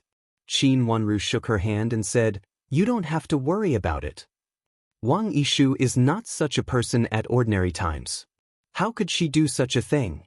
Yen Shulan said in confusion. She was not ignorant. On the way here, many people were talking about this matter, so she had heard some of it and understood the general meaning of the matter. Looking at Yen Shulan's confused and worried eyes, Qin Wanru felt warm in her heart. She held Yen Shulan's hand and said with a smile, "It happened in the palace, so Wang Yishu can't deny it even if she wants to." "I heard that she was sent to the Imperial physician?" Yen Shulan frowned and said, "I don't know what the Empress thinks. Such a person deserves to die. Does she want to?" Chapter 292. Yen Shulan nodded repeatedly. At this time, she also remembered that this was the Imperial Palace, which was not a place where she could speak casually.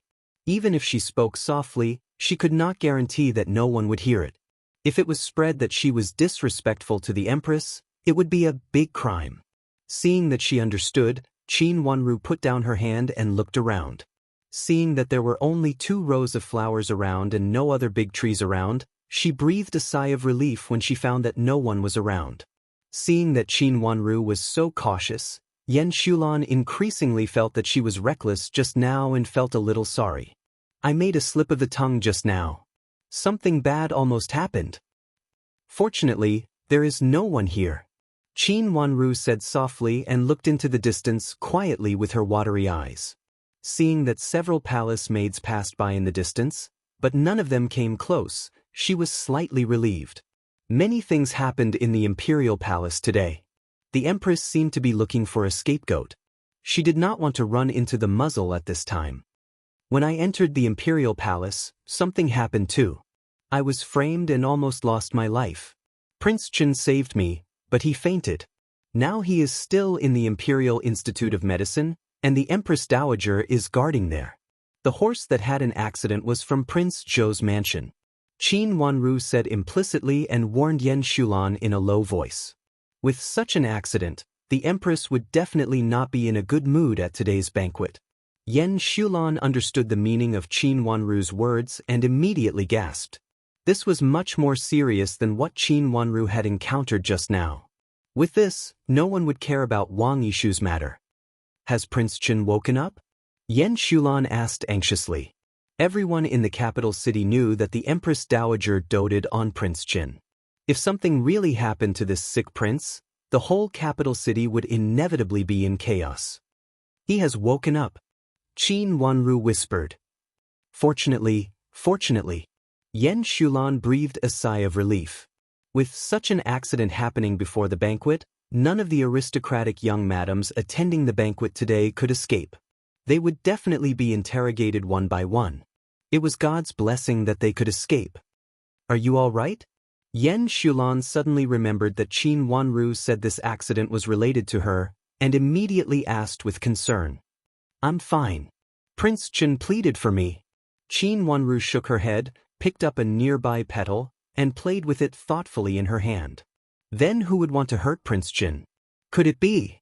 Yen Shulan covered her mouth tightly as she said this, as if she was afraid that she would suddenly say something inappropriate. She was tongue-tied and didn't dare to say anything else.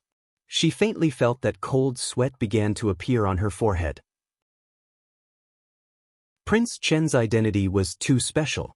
He could be called the Crown Prince, especially when the Emperor didn't appoint another Crown Prince. His identity could affect the whole situation. Even Yen Shulan, who had been in the boudoir for a long time, knew it. Qin Wanru bit her lips and was speechless for a while.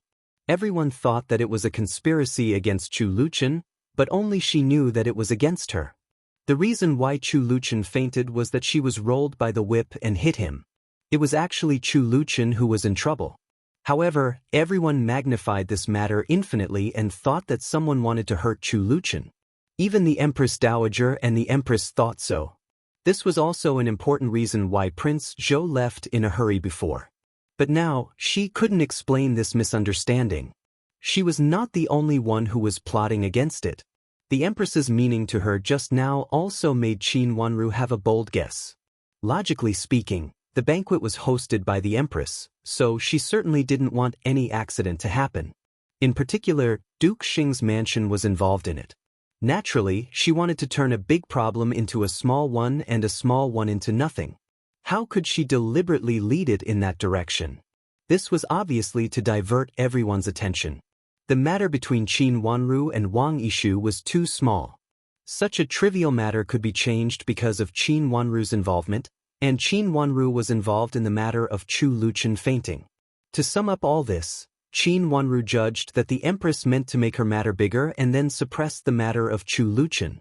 If Qin Wanru continued to say what the Empress said just now, she would inevitably become a political victim in the end. Not everyone could point out Duke Xing's mansion as they wanted. With hundreds of thoughts in her mind in an instant, Qin Wanru had made a decision in her heart. This matter should be based on Chu Liuchen's consideration. She was not in a hurry to deal with Madame of Duke Xing.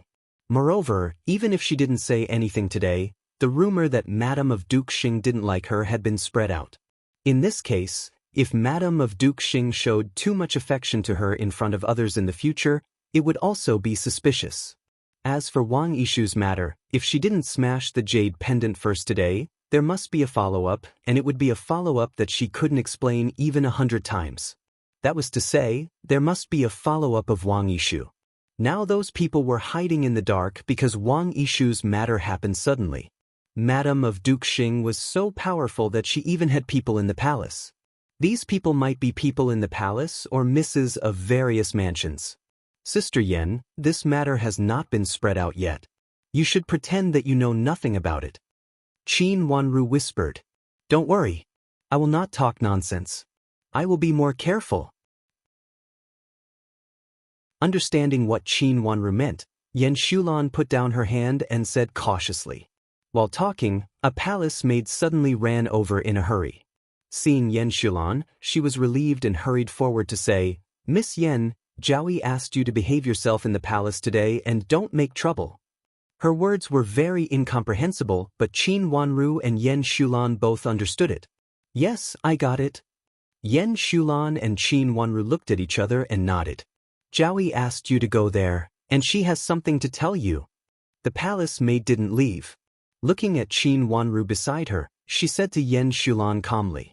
It meant that Yen Shulan's promise was useless, and she had to go to Zhaoyi Yen. This. Yen Shulan hesitated. Sister Yen, you go there. Maybe Zhaoyi Yen has something important to tell you. Qin Wanru knew her scruples and said with a smile.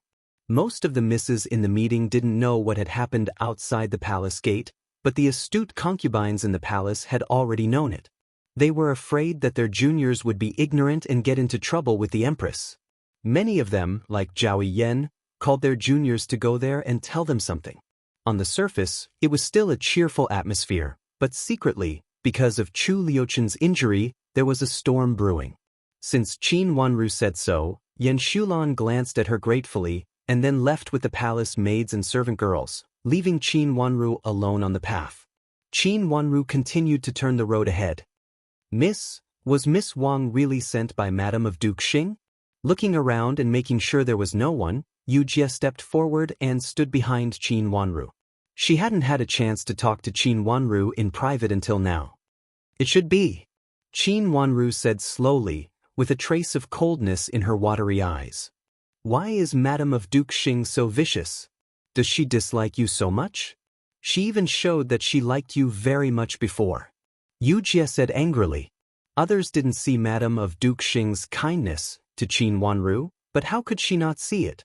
Thinking that Madame of Duke Xing, who looked gentle and dignified, turned out to be such a woman with a kind face but evil heart, Yu Jie felt very disgusted. Qin Wanru raised the corner of her red lips, and her eyes became more and more cold. Madame of Duke Xing wouldn't let her go, and she wouldn't let this woman go either. She would never forget the blood hatred of 2 lives. She reached out and rubbed her forehead. In the last life, she should also be schemed by Madame of Duke Xing and became Wang Xingshue's co-wife. In this life, Madame of Duke Xing wanted to use this trick again. The last life was the last life. This time, she, who had returned bloodthirsty, would not be manipulated by her. One day I will get them all back. Qin Wanru's voice was very indifferent, and there was even a slight smile on her face. However, her voice and smile were with a trace of coldness, which chilled her heart. Miss, what will happen to Miss Wang? Yu Jie was not afraid of Qin Wanru's expression. Of course, the more powerful her miss was, the better. After thinking for a while, she said angrily, she obviously pretended to faint just now, but the last hit was not light, so she should really faint. Her words made Qin Wanru burst into laughter. She didn't expect that she would end up like this. Madame of Duke Xing will kill her. The result of this matter was definitely not what Wang Yishu could imagine. If Madame of Duke Xing wouldn't bear the consequences, she could only bear it herself, but she couldn't bear it herself. Things had changed so much, and Madame of Duke Xing didn't seem to be the kind of person who would be captured without putting up a fight. She would definitely deal with it. The best result of this matter was that Wang Yishu died. If Wang Yishu hit the wall and died, Madame of Duke Xing could even blame her for it. Yu Jie was startled. Miss, if Miss Wang really dies in an accident, it will definitely fall on you in the end. Madame of Duke Xing will definitely not let it go and will definitely put the blame on you. It doesn't matter. After all, this is the Imperial Palace. Even if Madame of Duke Xing can bribe many people, there won't be many. Qin Wanru smiled slightly and said meaningfully, Madame of Duke Xing would reach out, but she had already attracted the attention of the Empress Dowager. The palace made beside the Empress Dowager would definitely report the dispute between her and Wang Yishu to the Empress Dowager. Chu Luchen was injured, and the Empress Dowager would be extremely nervous. Even the slightest disturbance would definitely attract people's attention, not to mention that Wang Yishu was still in the Imperial Institute of Medicine. Coincidentally, the Empress Dowager was also there. At this time, something interesting might have happened. Now she just needed to wait and see. In the last life, Madame of Duke Xing was extremely powerful, and her daughter also had a great ambition. She trampled Qin Wanru to death for better power. From this, it could be known that Duke Xing's mansion had lackeys in the Imperial Palace. Chapter 293. Today's banquet seemed to be splendid on the surface, but in fact, it was turbulent.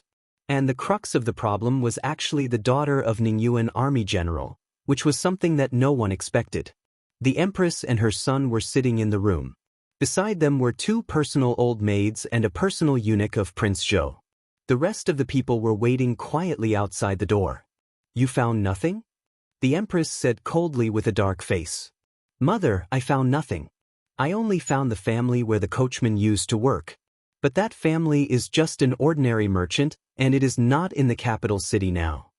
Prince Zhou raised his eyebrows, and there was a faint cold light in his eyes.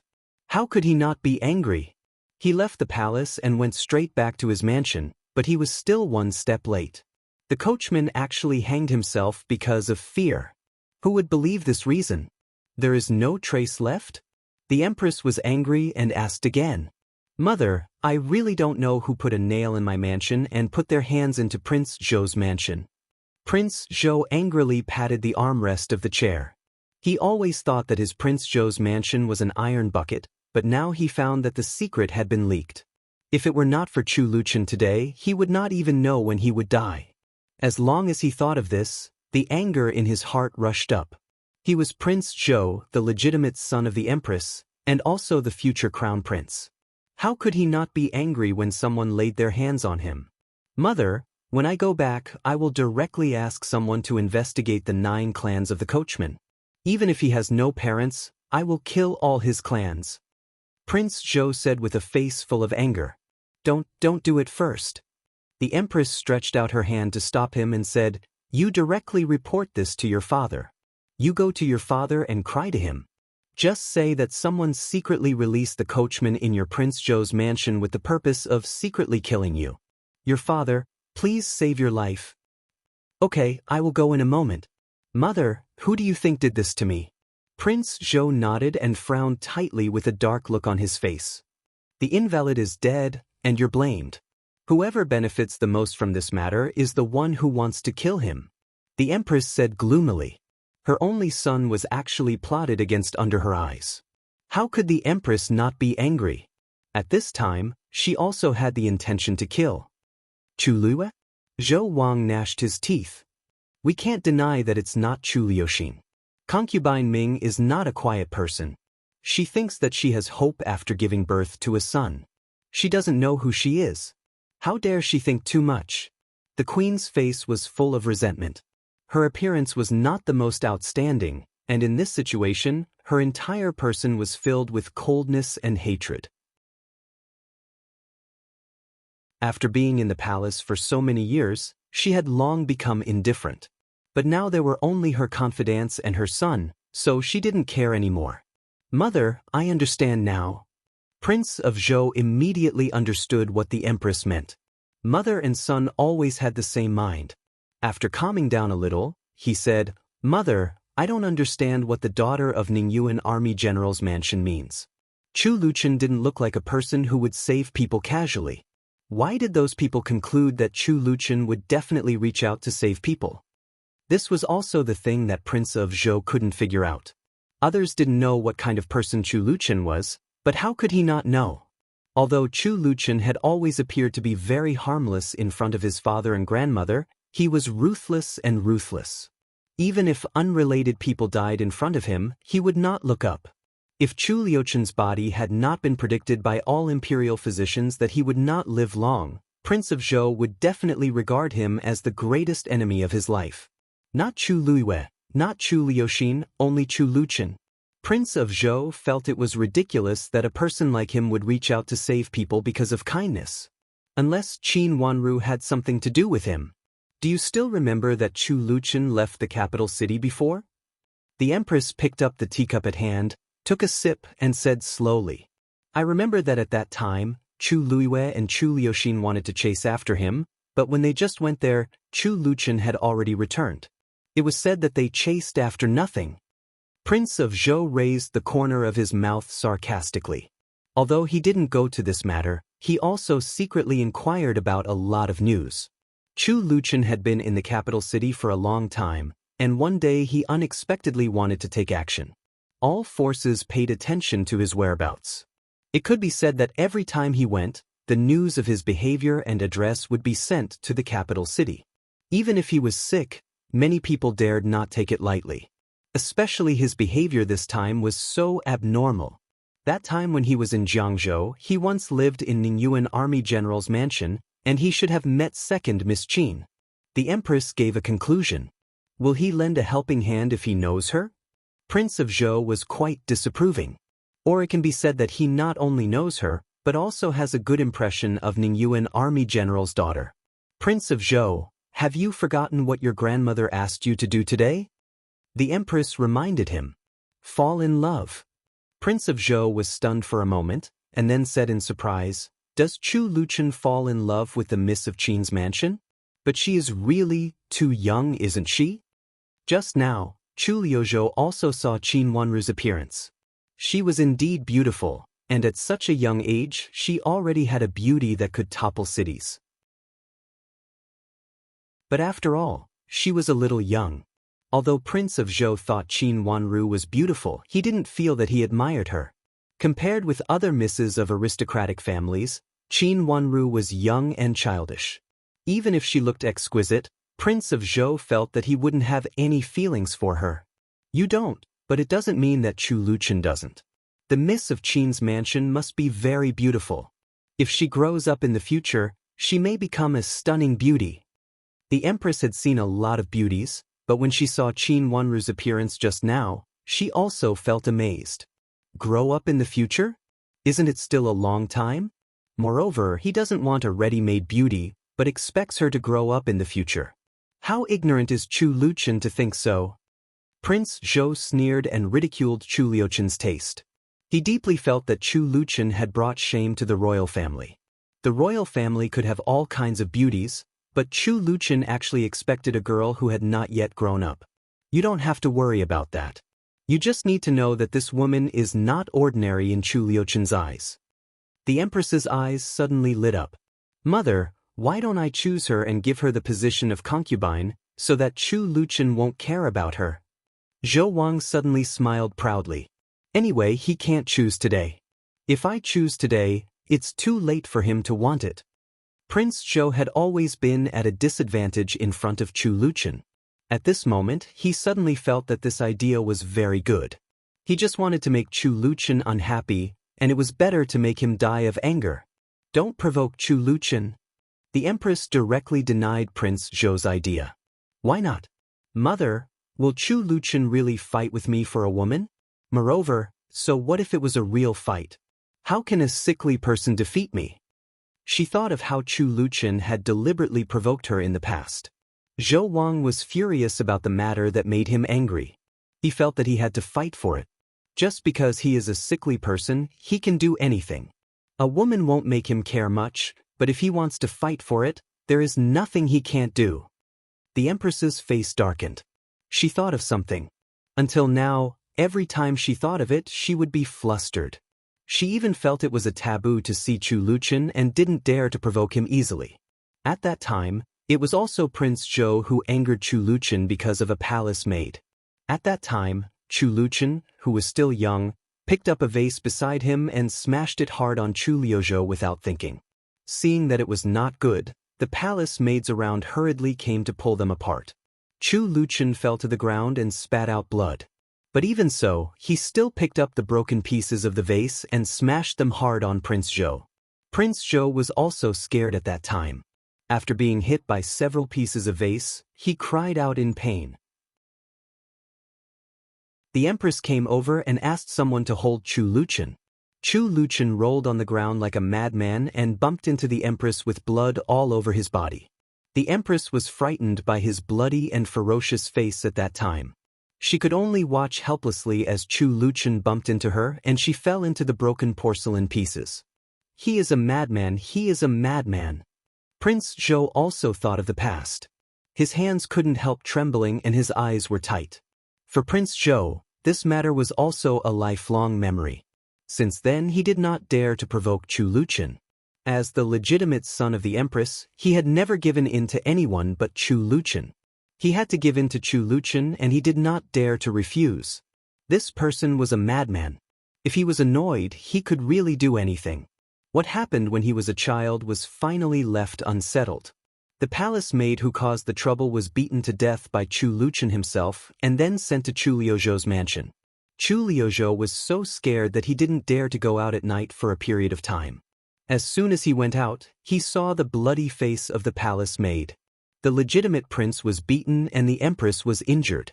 In the end, this matter was left unsettled under the mediation of the Emperor and the Empress Dowager. Both the Empress and Prince Zhou understood the meaning of this. A fall into the pit, a gain in your wit. They really did not dare to offend Chu Luchen casually. Chu Luchen knew that he wouldn't live long, so he dared to do anything, but they really didn't dare to. Thinking of this, Prince Zhou couldn't help shivering, and then there was a look of shame and anger on his face.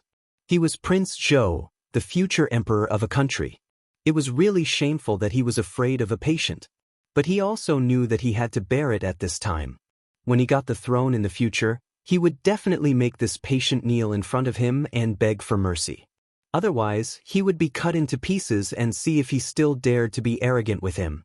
Since the maid of Qin's mansion has a relationship with Chu Luqian, I will help her investigate what happened at the banquet today. What does Madame of Duke Xing want to do?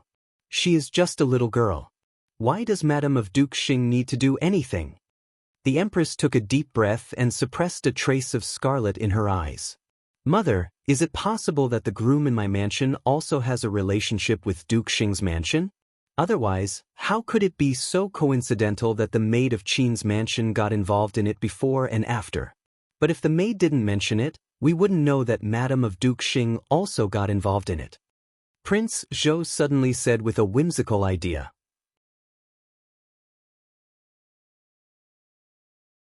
Chapter 294. Does it have something to do with Duke Xing's mansion? The Empress's face was as gloomy as water. It seemed that something was gathering in her body, gloomy and cold. Mother, it's really hard to say. Otherwise, with Madame of Duke Xing's status, why would she deal with a miss from an aristocratic family from a small place? Prince Zhou also said with a cold look. The two of them stopped talking at the same time. The room was filled with a dull atmosphere. This was a problem that neither of them had thought of, so they couldn't digest it for a while. Duke Xing was a kind person. Although he had a high position, he was a good person in the past. Besides, he was smooth and slick. It seemed that he didn't offend anyone, but it seemed that he didn't take any side. The Empress and Prince Zhou and his son had repeatedly tried to draw him over to their side, but he refused them every time and said that he was loyal to the emperor. In turn, it meant that no matter who sat in the position of the emperor, he was loyal to the emperor. He could be regarded as a loyal minister and didn't take any side. Although the Empress and her son were unhappy, they thought it was good. At least Duke Xing wouldn't have anything to do with others. But what did the current situation mean? Could it be that Duke Xing's mansion had made a move? Secretly send someone into Duke Xing's mansion to investigate. After a long while, the Empress said with a gloomy face. No matter whether this matter was really related or not, the Empress felt that she must pay attention to Duke Xing's mansion. No one expected that the banquet, which seemed to be held in a grand manner, would end up being so plain. It passed quickly. No one performed on the flower bed that had been set up. The Empress came over when the banquet began, and then left early with Prince Zhou. Prince Yu and Prince Exen just sat for a while. After turning a blind eye to the affectionate and shy eyes of the misses from aristocratic families, they also left. As for Prince Qin, who was said to be dead or alive, they didn't even see him. The news that the banquet was secretly spread among aristocratic families to select concubines for several princes this time disappeared silently, as if the rumor that had excited the aristocratic families before had never happened. Before the banquet started, it was lively, and after the banquet started, it was calm. The reason why it was like this was because the other things that happened were too shocking, and no one paid attention to the feelings of these young men and women. First of all, someone tried to assassinate Prince Qin at the gate of the Imperial Palace with the horse of Prince Zhou's mansion. The groom committed suicide immediately after returning to Prince Zhou's mansion. Later, Prince Zhou knelt in front of the Imperial study to ask for forgiveness, and the Empress came with him to ask for forgiveness. Then there was the assassination of Prince Yu, which suddenly happened on his way back to his mansion from the palace. At that time, not only Prince Yu but also Prince Xian were in the carriage. The two princes were injured. Fortunately, the guards risked their lives to save them so that they could escape back to the palace. What was even more surprising was that when Prince Zhou was in his mansion at night, he was also assassinated. One by one, the princes were sent to the Imperial Physician Institute. The Imperial physicians were all panic-stricken. These were the sons and grandsons of the royal family. If anything happened to any of them, they would not be able to bear the consequences. Moreover, these princes were seriously injured, so the emperor temporarily ordered them to stay in the Imperial Physician Institute. Every day, half of the imperial physicians were on duty in the Imperial Physician Institute. No one dared to take it lightly at this time. The emperor was shocked and furious when his sons got into trouble one after another. The whole capital city was under martial law. No one dared to gossip on the street for fear of offending the taboo of the royal family. When people met each other, they only dared to talk about things like the weather and did not dare to spread any rumors unjustly. Wang Yishu's matter was quietly buried. In this case, no one cared about the dispute between an unknown young lady from an aristocratic family. Although it happened in the Imperial Palace, there were more things to investigate in the Imperial Palace at this time.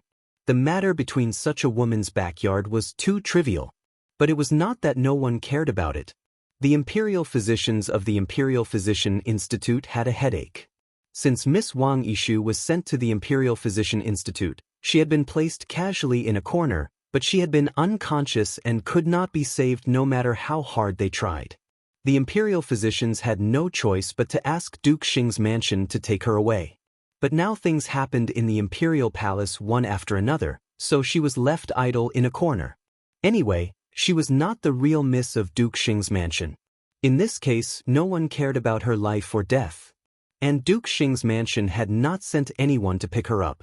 Therefore, in a corner of the Imperial Physician Institute, Miss Wang had been unconscious for 2 days.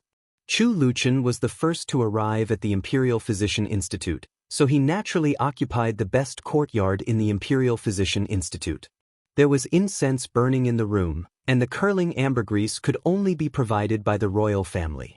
This refreshing and tranquilizing fragrance came from a jade-colored animal swallow at the window, clear and indifferent. Chu Luchen leaned against a soft couch, looking very lazy. He slightly raised his handsome eyes and looked out of the window. It was a good weather outside the window. The sunshine was good, and it shone through the window, making him look more lively. Only Xiao Xuanzi accompanied him in the room, and the others were guarding outside the courtyard. It seemed that there were not many people outside the courtyard, but in fact, there were many guards hiding in the dark. Everyone stared at these courtyards nervously, for fear that something would go wrong. The princes of the emperor were all in the Imperial Physician Institute. If something really happened, no one could bear the responsibility. "How are their injuries?" Chu Luchen asked with gentle eyes. "Prince Zhou is seriously injured, but the other two are fine. They just have some scratches." Xiao Xuanzi curled his lips disdainfully. He had thought it was a big deal after making such a big noise, but it was just a scratch. Chu Liuzhou is seriously injured? Chu Luchen was very careless. He reached out and elegantly picked up a book to read. Xiao Xuanzi secretly opened it.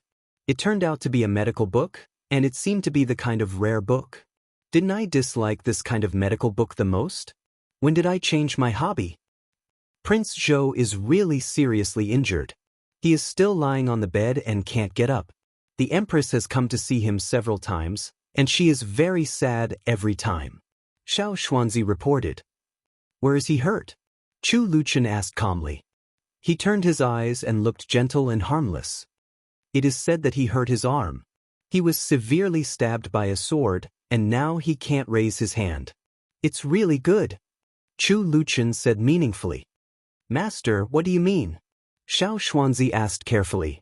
"I don't mean anything. I just think it's good that the water is mixed." Chu Luchen seemed to be in a good mood. He turned his eyes and smiled elegantly. "Master, if the banquet can't be held, can't you get a princess?" Xiao Xuanzi blinked and asked. "I don't need a princess." Chu Luchen seemed to be in a good mood. He picked up the medical book in his hand and patted it on the table twice, and said with a smile. "Master, didn't you tell the Empress Dowager that you thought the second Miss Qin was good? Besides, didn't you try your best to save the second miss that day?" Xiao Xuanzi felt confused. He raised his head and plucked up his courage to ask his master in surprise.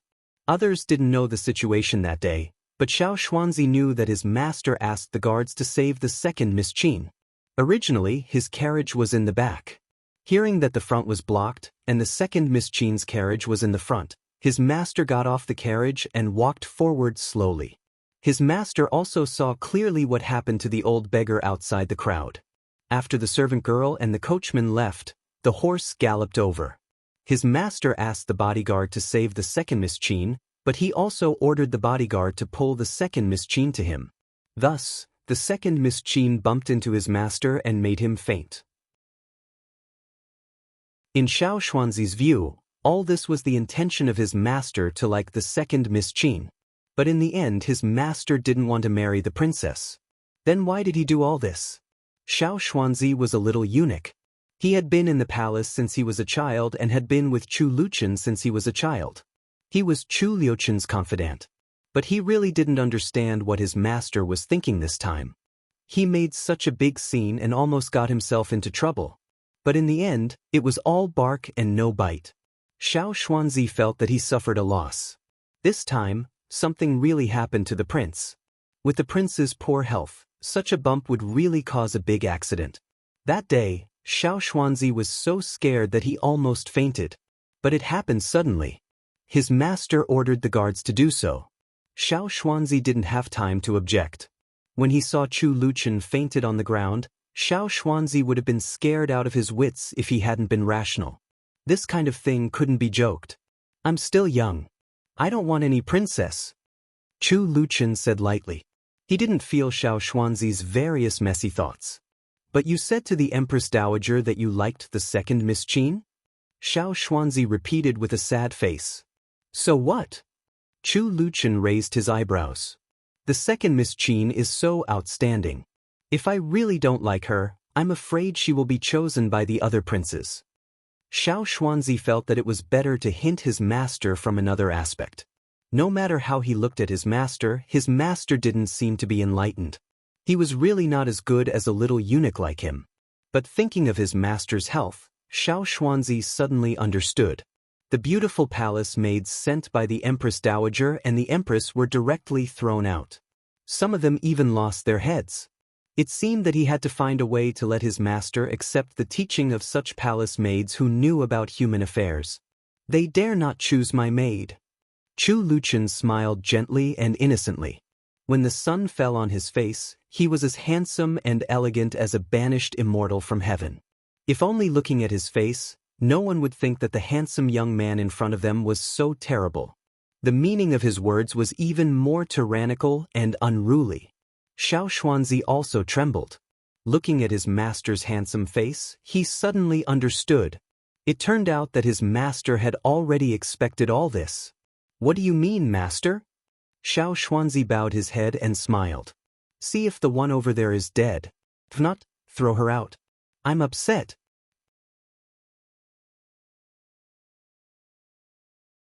Chapter 295. Wang Yishu was carried out of the palace by two eunuchs in an ostentatious manner.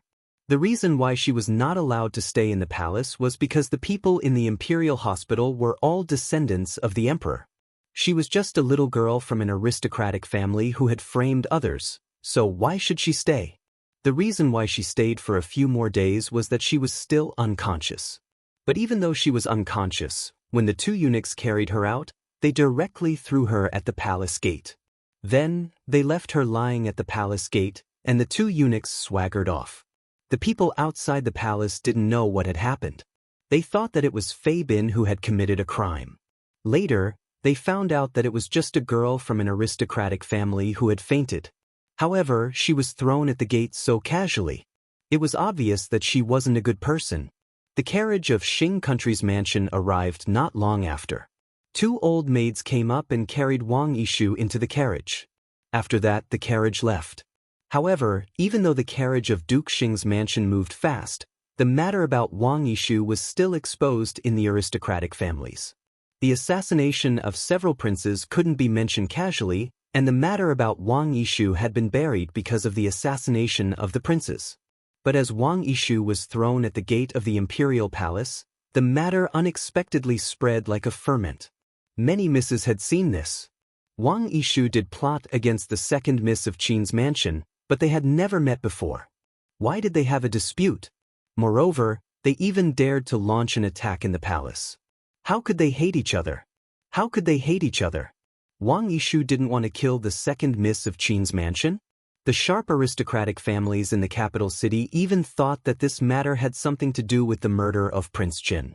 For a moment, Duke Xing's mansion, which had always been stable in the capital city, gradually came into the public's sight. Before that, everyone had thought that even though the princes had stirred up trouble in private, Duke Xing's mansion had obviously not been involved in it.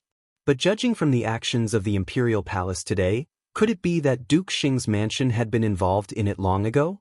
Was that why there was such a scene at the palace gate? Did he offend the nobles in the palace by throwing it at the door? As Wang Yishu was thrown out of the palace gate, everyone turned their attention to Duke Xing's mansion. At this time, any slight disturbance could arouse everyone's vigilance, even Duke Xing's mansion, which was the least likely to get involved in this kind of thing. In Duke Xing's mansion, Gongjing Xing, who was laughing like a lump of dough, was thundering. "What the hell is going on?" Duke Xing said in a stern voice. His cold eyes fell on Madame of Duke Xing opposite him with a cold look. On the way to the court today, Duke Xing received many doubtful gazes. Some of his good friends in the past did not approach him at this time. Instead, they seemed to be afraid that he would approach and talk to them. This made Duke Xing very surprised. He secretly inquired about it, and the result made him so angry that he almost vomited blood.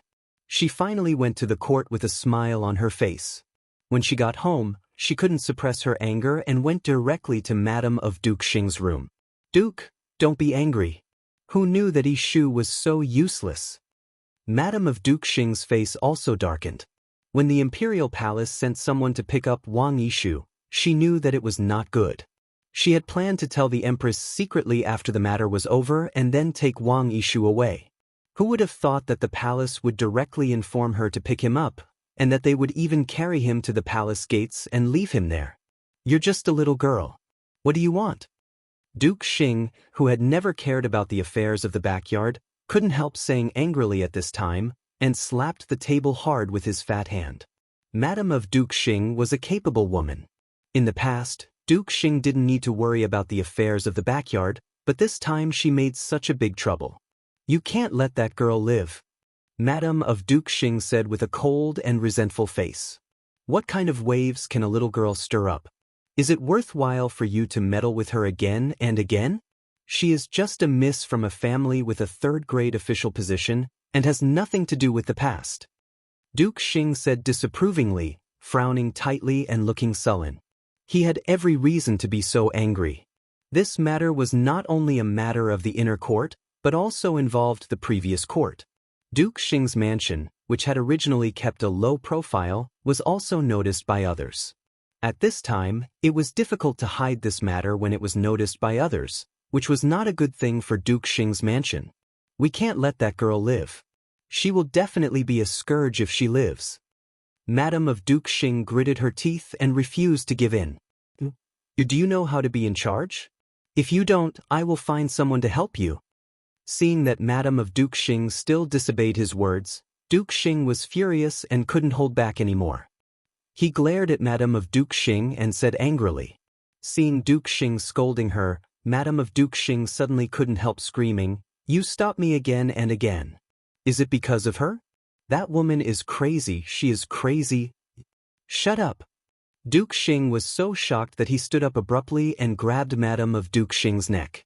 He used so much strength that Madame of Duke Xing almost passed out. Several trusted subordinates in the room were trembling with fear and shrank their heads, for fear that they would be noticed by the couple, but no one dared to go forward to persuade them. Madame of Duke Xing grabbed Duke Xing's hand with her sharp nails fiercely, causing him to cry out in pain and relax his hand. Madame of Duke Xing glared at Duke Xing with her face and neck flushed. She gritted her teeth and the hatred in her eyes was so intense that it almost covered the sky and the earth. But she unconsciously lowered her voice. "How dare you still think about her?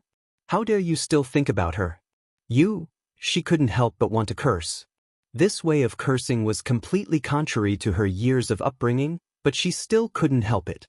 The strong jealousy in her heart almost burned her whole body. At this moment, she even forgot that Duke Xing had grabbed her neck fiercely just now. "Shut up. If you don't want to implicate our son and daughter, don't say anything." Duke Xing's face was also livid, but he didn't dare to raise his voice. The couple glared at each other as if the other was not the closest person to them. The look in their eyes could almost be regarded as hatred. After a long while, the two of them calmed down and sat in the chairs again.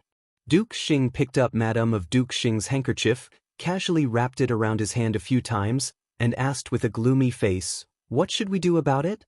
"What else can we do? It's up to you," Madame of Duke Xing said with a look of complete abandonment. "Give Wang Yishu some medicine and let her lie in bed. It is said that after she wakes up, she will fall ill and die," Duke Xing said in a gloomy voice. The key to this matter was Wang Yishu. Fortunately, it could be remedied. After all, Wang Yishu was not the daughter of Duke Xing's mansion, but a relative. After all, she only has one life. Should she stay ill until she dies? Madame of Duke Xing, who had calmed down, was a little hesitant. It was not because she was kind, but because she was afraid that she would be involved in this matter. "Do you want her to stay in Duke Xing's mansion? Since you asked her to set up the person in Qin's mansion, you should first think about what to do after the good thing fails. If you keep Wang Yishu alive in our mansion now, it will only make people more curious about why she did such a thing. Your daughter will come back. If you are not afraid of delaying your daughter's future, let her stay." Duke Xing stood up, snorted coldly, turned around, flicked his sleeves, and left. That's it. Thinking of her precious daughter, Madame of Duke Xing immediately made a decision. She immediately stood up to make this decision. Looking at Duke Xing's back, her face became colder and colder.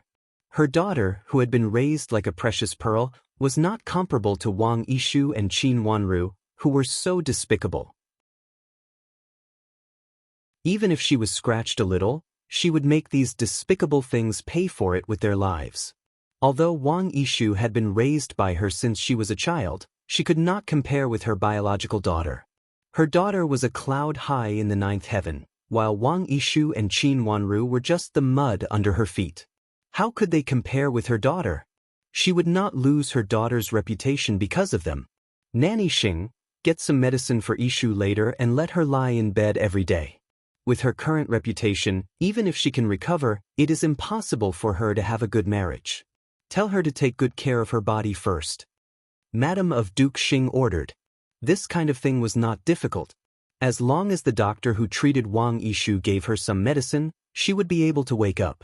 It was not that Wang Yishu couldn't wake up, but Madame of Duke Xing sent someone into the Imperial Palace and secretly told her not to wake up. Otherwise, she would face something more terrible than fainting. In fact, when Wang Yishu was in the Imperial Palace, she had already woken up. She just listened to Madame of Duke Xing's words and pretended to be unconscious until now. Now that she was out of the Imperial Palace, it was inappropriate to pretend to be unconscious, so she simply let her be really ill. What else could she ask a bedridden person? Moreover, Wang Yishu's illness could reduce some rumors and even make people think that she might have been killed, which was good for Duke Xing's mansion. Nanny Xing, who tried to reduce her presence, hurriedly stood up and agreed, but then hesitated. "Madam, what about Qin's mansion? Prepare a generous gift. I will officially recognize Qi Rongji as my family." Madame of Duke Xing took a deep breath and said, even if she was unwilling to do this, she had to show her willingness at this time. She had to let people see that she not only had no grudge against Qin's mansion, but was also very friendly. As for why Wang Yishu wanted to deal with Qin Wanru, only God knew. Wang Yishu was so ill that she could not speak clearly, so no one could get the answer from her. "Yes, madam, I will prepare it right away." Nanny Xing nodded and left. In the yard, an old maid suddenly rushed over, walked to the curtain of the main room and reported, "Madam, Countess Yong asks to see you." Madame of Duke Xing refused coldly. "Just tell her that Yishu is ill and can't wake up. I am treating her with many doctors and have no time to see her." She did not want to be involved in the thing that she had given Countess Yong advice before, because it had nothing to do with her. She could not be found to be responsible for it.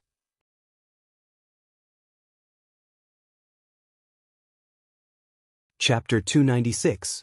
When the generous gifts from Duke Xing's mansion were sent to Ningyuan Army General's mansion, Qin Wanru was walking with Xue Ruolin in the garden.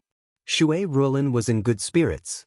Qin Wanru asked someone to help her adjust well. Madame D and her daughter were locked up, so it was much quieter in the mansion. Madame of Duke Xing sent generous gifts to First Miss Qi and asked you to send someone to count them. An old maid hurriedly ran over and reported. He presented the gift list in his hand. A generous gift? Shui Rulin raised her eyebrows but did not accept it. Yes, it's a generous gift. At this time, it has been sent here. There are several big boxes. It is said that Madame Shui is asked to choose a day. Madame of Duke Xing will take First Miss Qi to the mansion. The old maid reported. Mother, let Qi Rongji's people order by themselves. Qin Wanru suggested. Although Qi Rongji lived in the Qin mansion, she was not the official miss of the Qin mansion. It was not good for the Qin mansion to handle such a matter of property. If nothing went wrong, it would be fine. But if something went wrong, the matter would be complicated and people might even think that the Qin mansion was greedy for property. What she said was exactly what Shui Rulin wanted. She immediately nodded and ordered the old maid, send the generous gifts to Miss Qi's yard, including the list of gifts. Shui Rulin was also wary of Madame of Duke Xing. After coming back from the palace, Qin Wanru told her that Madame of Duke Xing asked her to take care of Wang Yishu that day. She said that Wang Yishu wanted to hurt her as soon as they met. Since then, both Madame Dowager and Shui Rulin no longer trusted Madame of Duke Xing. Shui Rulin didn't want to take over the generous gifts she sent in such a big way.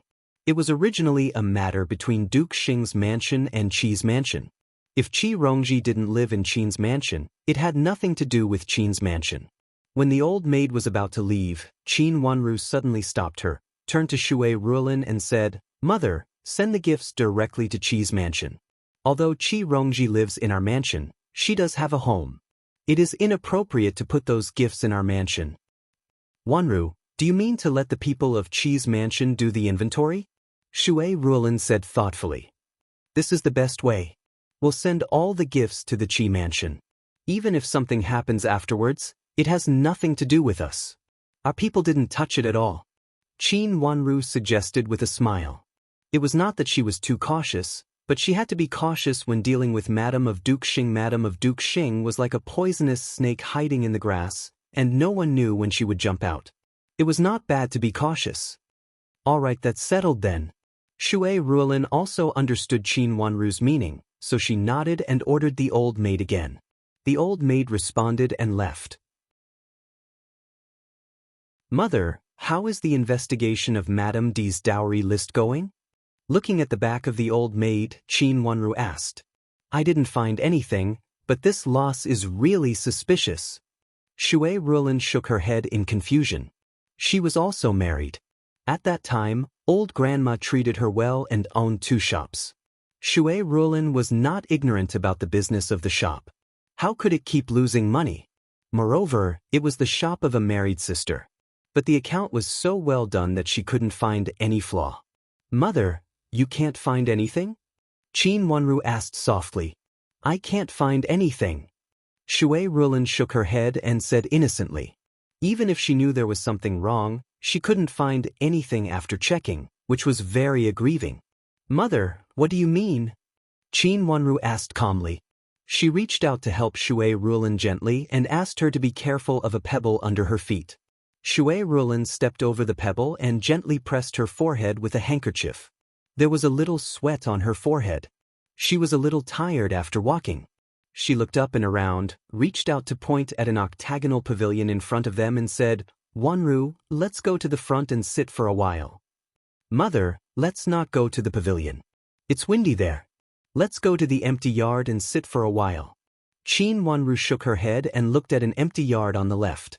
There were few masters in the Qin's mansion, so there were many empty yards.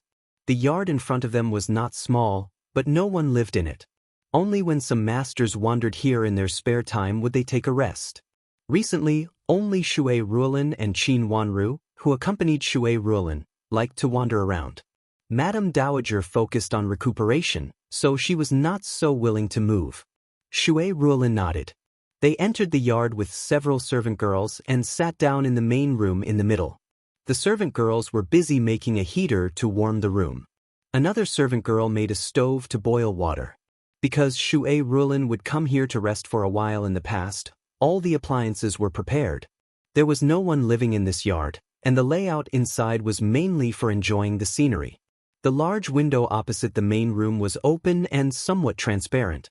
You could see several blooming plum blossoms on the opposite side. The red plum blossoms on the strong branches were a very elegant place to rest. The servant girl served the tea and retreated to the door. Qin Wanru personally reached out to pour a cup of tea for Shui Rulin and then poured one for herself. The tea was fragrant. "Wanru, how about we send the dowry list to your big sister?" Shui Rulin said with a smile.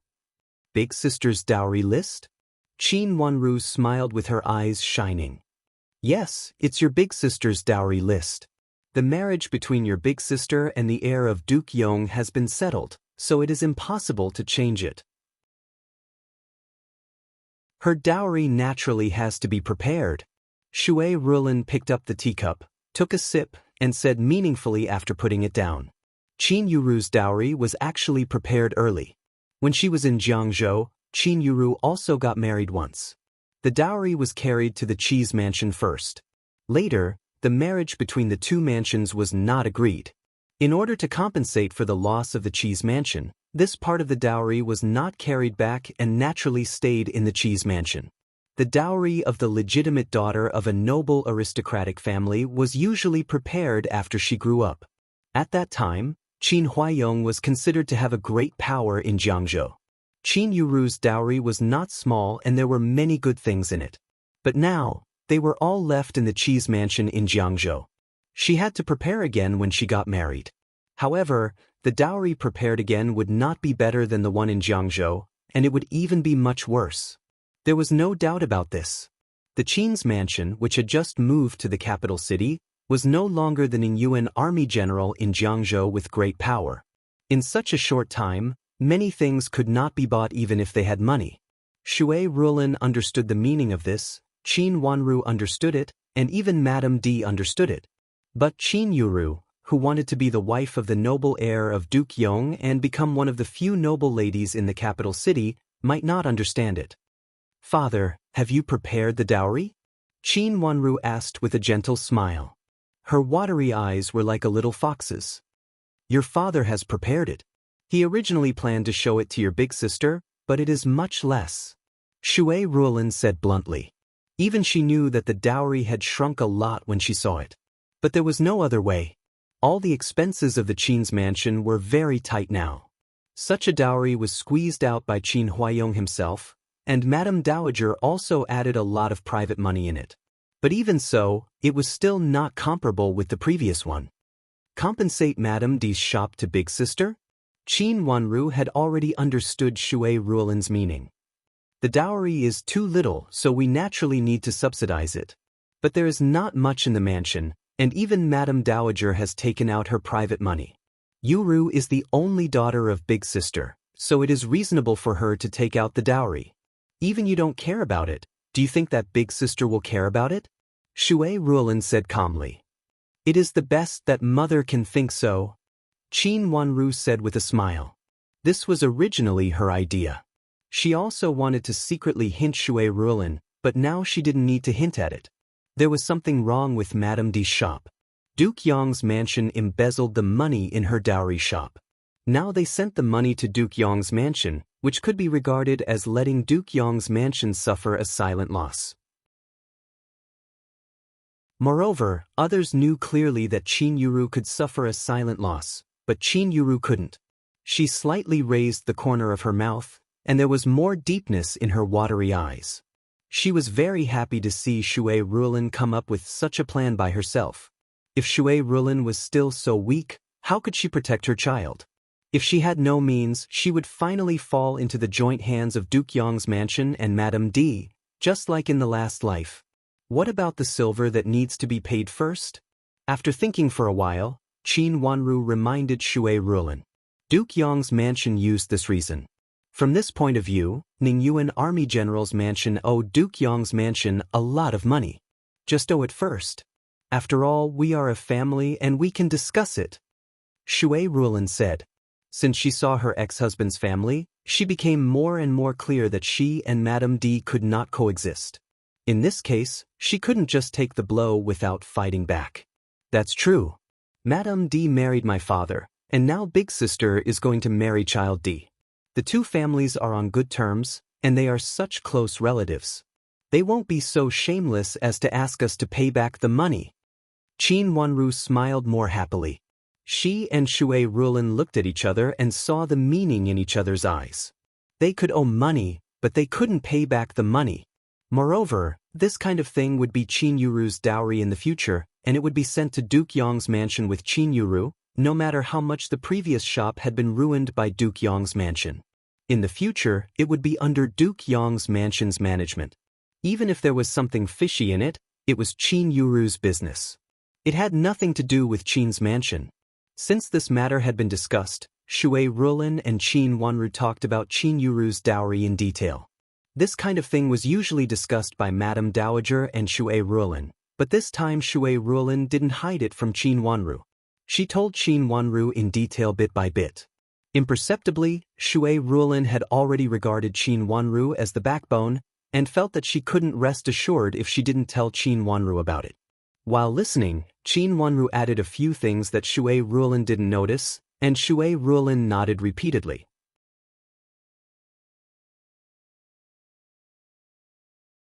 Chapter 297. Countess Yong wants to see me? Shui Rulin froze for a moment, put down the list in her hand, and asked in surprise. Every time Countess Yong came to see Madame D or Madame Dowager, and she never asked to see Shui Rulin alone. Yes, madam. The servant girl nodded repeatedly. Shui Rulin turned her eyes to Qin Wanru, frowned uneasily, and asked, "Why does she come to see me?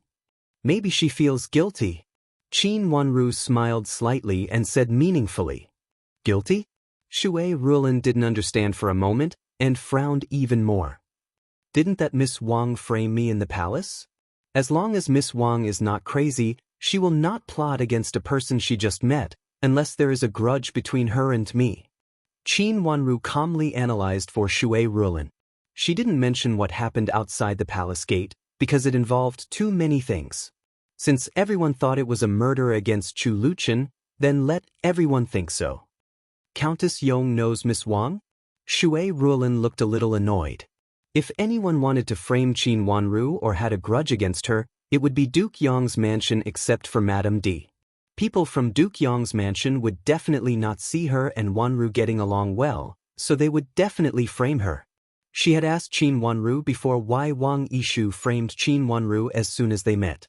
Qin Wanru didn't want Shui Rulin to be involved in this kind of thing, so she just said vaguely that she didn't know. At this time, it corresponded with what she said before. She should know her. I heard that Countess Yong has a good relationship with Madame of Duke Xing, so she naturally knows Miss Wang, the niece of Duke Xing. Qin Wanru deliberately changed the topic. I see. No wonder Miss Wang framed you as soon as she met you. It turns out that it is because of Countess Yong. Shui Rulin was led astray as expected.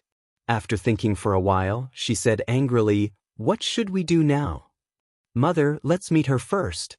Qin Wanru smiled, stood up, and said lightly, "If she has a gift, you might as well accept it. Ask Countess Yong to come and meet me." Shui Rulin thought it was reasonable, so she sat up slightly and said. The maid answered and left. Qin Wanru whispered a few words to Yu Jie, and Yu Jie nodded and left. After Qin Wanru told Shui Rulin a few things that she should pay attention to, she went behind the wide screen and hid. She also wanted to see what Countess Yong was going to say. Duke Yong's mansion had something to do with what happened at the gate of the palace. When Countess Yong came in, her attitude was very kind. Those who didn't know would think that Shui Rulin was the grandaunt of Duke Yong's mansion who married into Qin's mansion. After they sat down, Countess Yong pushed a gift list over with a smile on her face and said with a smile, "I heard that Madame of Duke Xing is going to officially recognize Miss Qi as her adopted daughter. I have nothing to send, so I sent a gift." Countess Yong's kind smile and polite tone seemed to be a totally different person from the previous Countess Yong, which was very surprising. How can I accept it? Besides, This is a happy event between Duke Xing's mansion and Qi's mansion, and it has nothing to do with our mansion. Shui Rulin didn't reach out to take the gift list, but just refused politely with a smile. How can it have nothing to do with your mansion? Everyone knows that Madam of Duke Xing fell in love with Miss Qi in your mansion. If Miss Qi is not in your mansion, how can there be such a fate? Countess Yong said with a smile. Although what she said was reasonable, it was still very far-fetched. But it was also right in this way. But this is... Shui Rulin smiled hesitantly, and it seemed that she didn't know what to say for a moment. Madam Shui, don't be so polite. What is the relationship between our mansions? We are originally two families who are going to get married, so we should celebrate a happy event. After all, it is a good thing between our two mansions. Miss Qi can recognize Madam of Duke Xing as her adopted daughter, which is also a blessing for her to meet in your mansion. Such a good blessing, I will share the joy today. Countess Yong said more and more affectionately, and her reason was more and more reasonable. At this time, she couldn't refuse anymore. Since Madam said so, I won't be so polite to you. Thank you, Madam. Shui Rulin said with a smile, reached out to take out the list, and only glanced at it slightly, and the joy on her face became more obvious. A trace of contempt flashed in Countess Yong's eyes involuntarily. As expected, Shui Rulin came from a small family, and when she saw a benefit, she looked like a blooming flower. But this was better, and it was easier for her to inquire about the news. These days, Countess Yong was frightened. It happened suddenly, and the whole body was affected. Things developed so fast that Countess Yong was still afraid. It was originally just a matter of scheming against Qin Wanru, but it actually led to a major event of assassinating Prince Jin. After Countess Yong knew this, she was so scared that she almost fainted. At that time, she went to Madam of Duke Xing to make a decision, but when she arrived at Duke Xing's mansion, she didn't see Madam of Duke Xing, and said that Madam of Duke Xing was sick. Countess Yong felt that she was also going to get sick because of fear. After returning to the mansion, the more she thought about it, the more frightened she became. Then the development of things became more and more shocking. These days, she was on tenterhooks every day, for fear that someone would come to check her accidentally. In just a few days, Countess Yong had white hair on her head, and she panicked at the slightest sign of trouble. After that, she went to find Madam of Duke Xing, but was told that Madam of Duke Xing was very busy. Duke Xing's niece framed Qin Wanru in the palace, and she accidentally fell and fainted. After being treated by the Imperial physician in the palace, she was left at the gate of the palace, and Madam of Duke Xing went to pick her up. Countess Yong didn't give up and went again, but was told that Madam of Duke Xing was busy asking someone to treat this niece, and had no time to see her. The more Madam of Duke Xing refused to see her, the more panicked Countess Yong became. At this time, hearing that Madam of Duke Xing wanted to marry Qi Rongji, who lived in Yongqin's mansion, she couldn't help but come to have a look and inquire about the news. Seeing that Shui Rulin accepted the gift and smiled so happily, Countess Yong also became relaxed. It seemed that no one connected Qin Wanru's matter to her, and she would be fine. Second miss, what happened in the palace that day? What happened to the niece of Duke Xing's mansion? Countess Yong restrained the contempt in her eyes, and asked with concern with a smile on her face. She didn't dare to ask what had happened at the gate of the palace directly, so she planned to take a roundabout way and talk about what had happened in the palace first. In fact, she was also curious about what had happened to Wang Yishu. She had seen the niece of Duke Xing several times, but she didn't seem to be the kind of person who had lost her mind. Didn't it be said that she had a good reputation before? I don't know what happened. Wanru was frightened after coming back, and now she is also sick. Now she is still recovering in the yard. Shui Rulin sighed and lied through her teeth. I don't know why Miss Wang is so hostile to Wanru. They just met for the first time, but she did such a cruel thing. Miss Wang used to have a good reputation. Although her family is not prominent, she is famous for her talent. It is so strange that she directly hurt second miss this time. She is really vicious. Fortunately, evil people will be punished by God. It is said that she didn't wake up when she was in the palace. Even if she woke up at this time, she couldn't get up and was kept in bed with medicine every day. Countess Yong seemed to share the same hatred for the enemy and showed a little anger on her face. Yes, Wanru was also frightened. She entered the palace safely, but Shui Ruolin didn't dare to go on. Obviously, what she said next was a little forbidden. Second Miss was really unlucky that day. It is said that when she was at the gate of the palace, she had an accident and almost lost her life. Countess Yong calmly changed the topic to the gate of the palace and sighed with emotion. Behind the screen, Qin Wanru smiled slightly and her eyes were cold.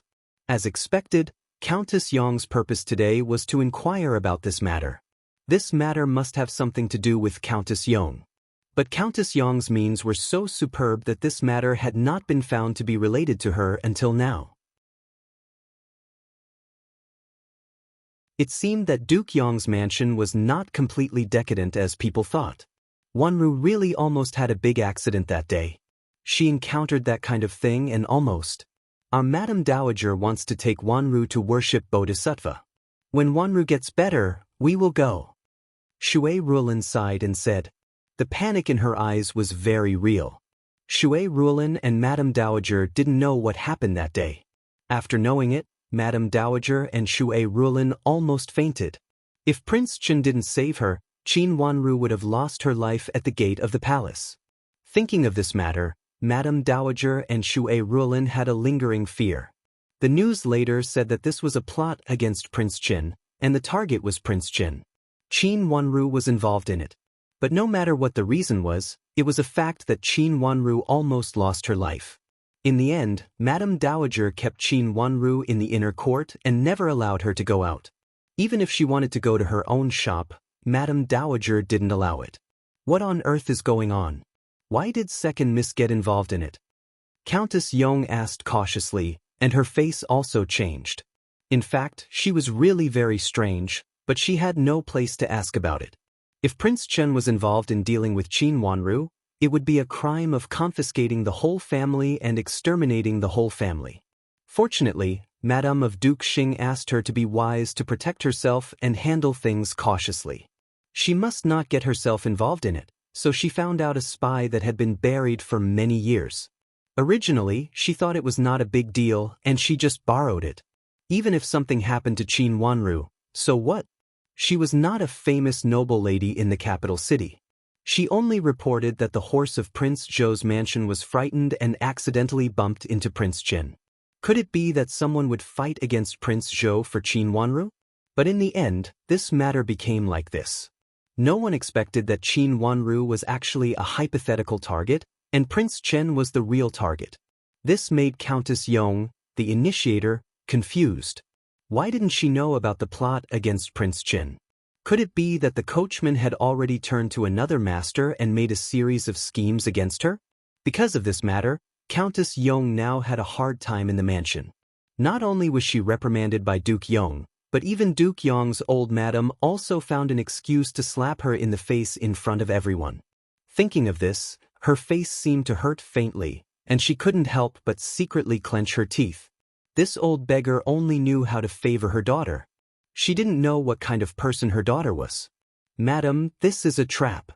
Shui Ruolin looked around, turned her head, and said in a low voice. Countess Yong was shocked and asked anxiously, "What do you mean?" "You're tuning in to the Passion Pages YouTube channel. We're so grateful for your support and don't forget to subscribe to join us on this incredible journey through captivating stories. Your generosity through donations truly makes a world of difference, as it's the primary source of revenue that allows me to expand and enhance this channel for you. Thank you from the bottom of my heart for being a part of this adventure.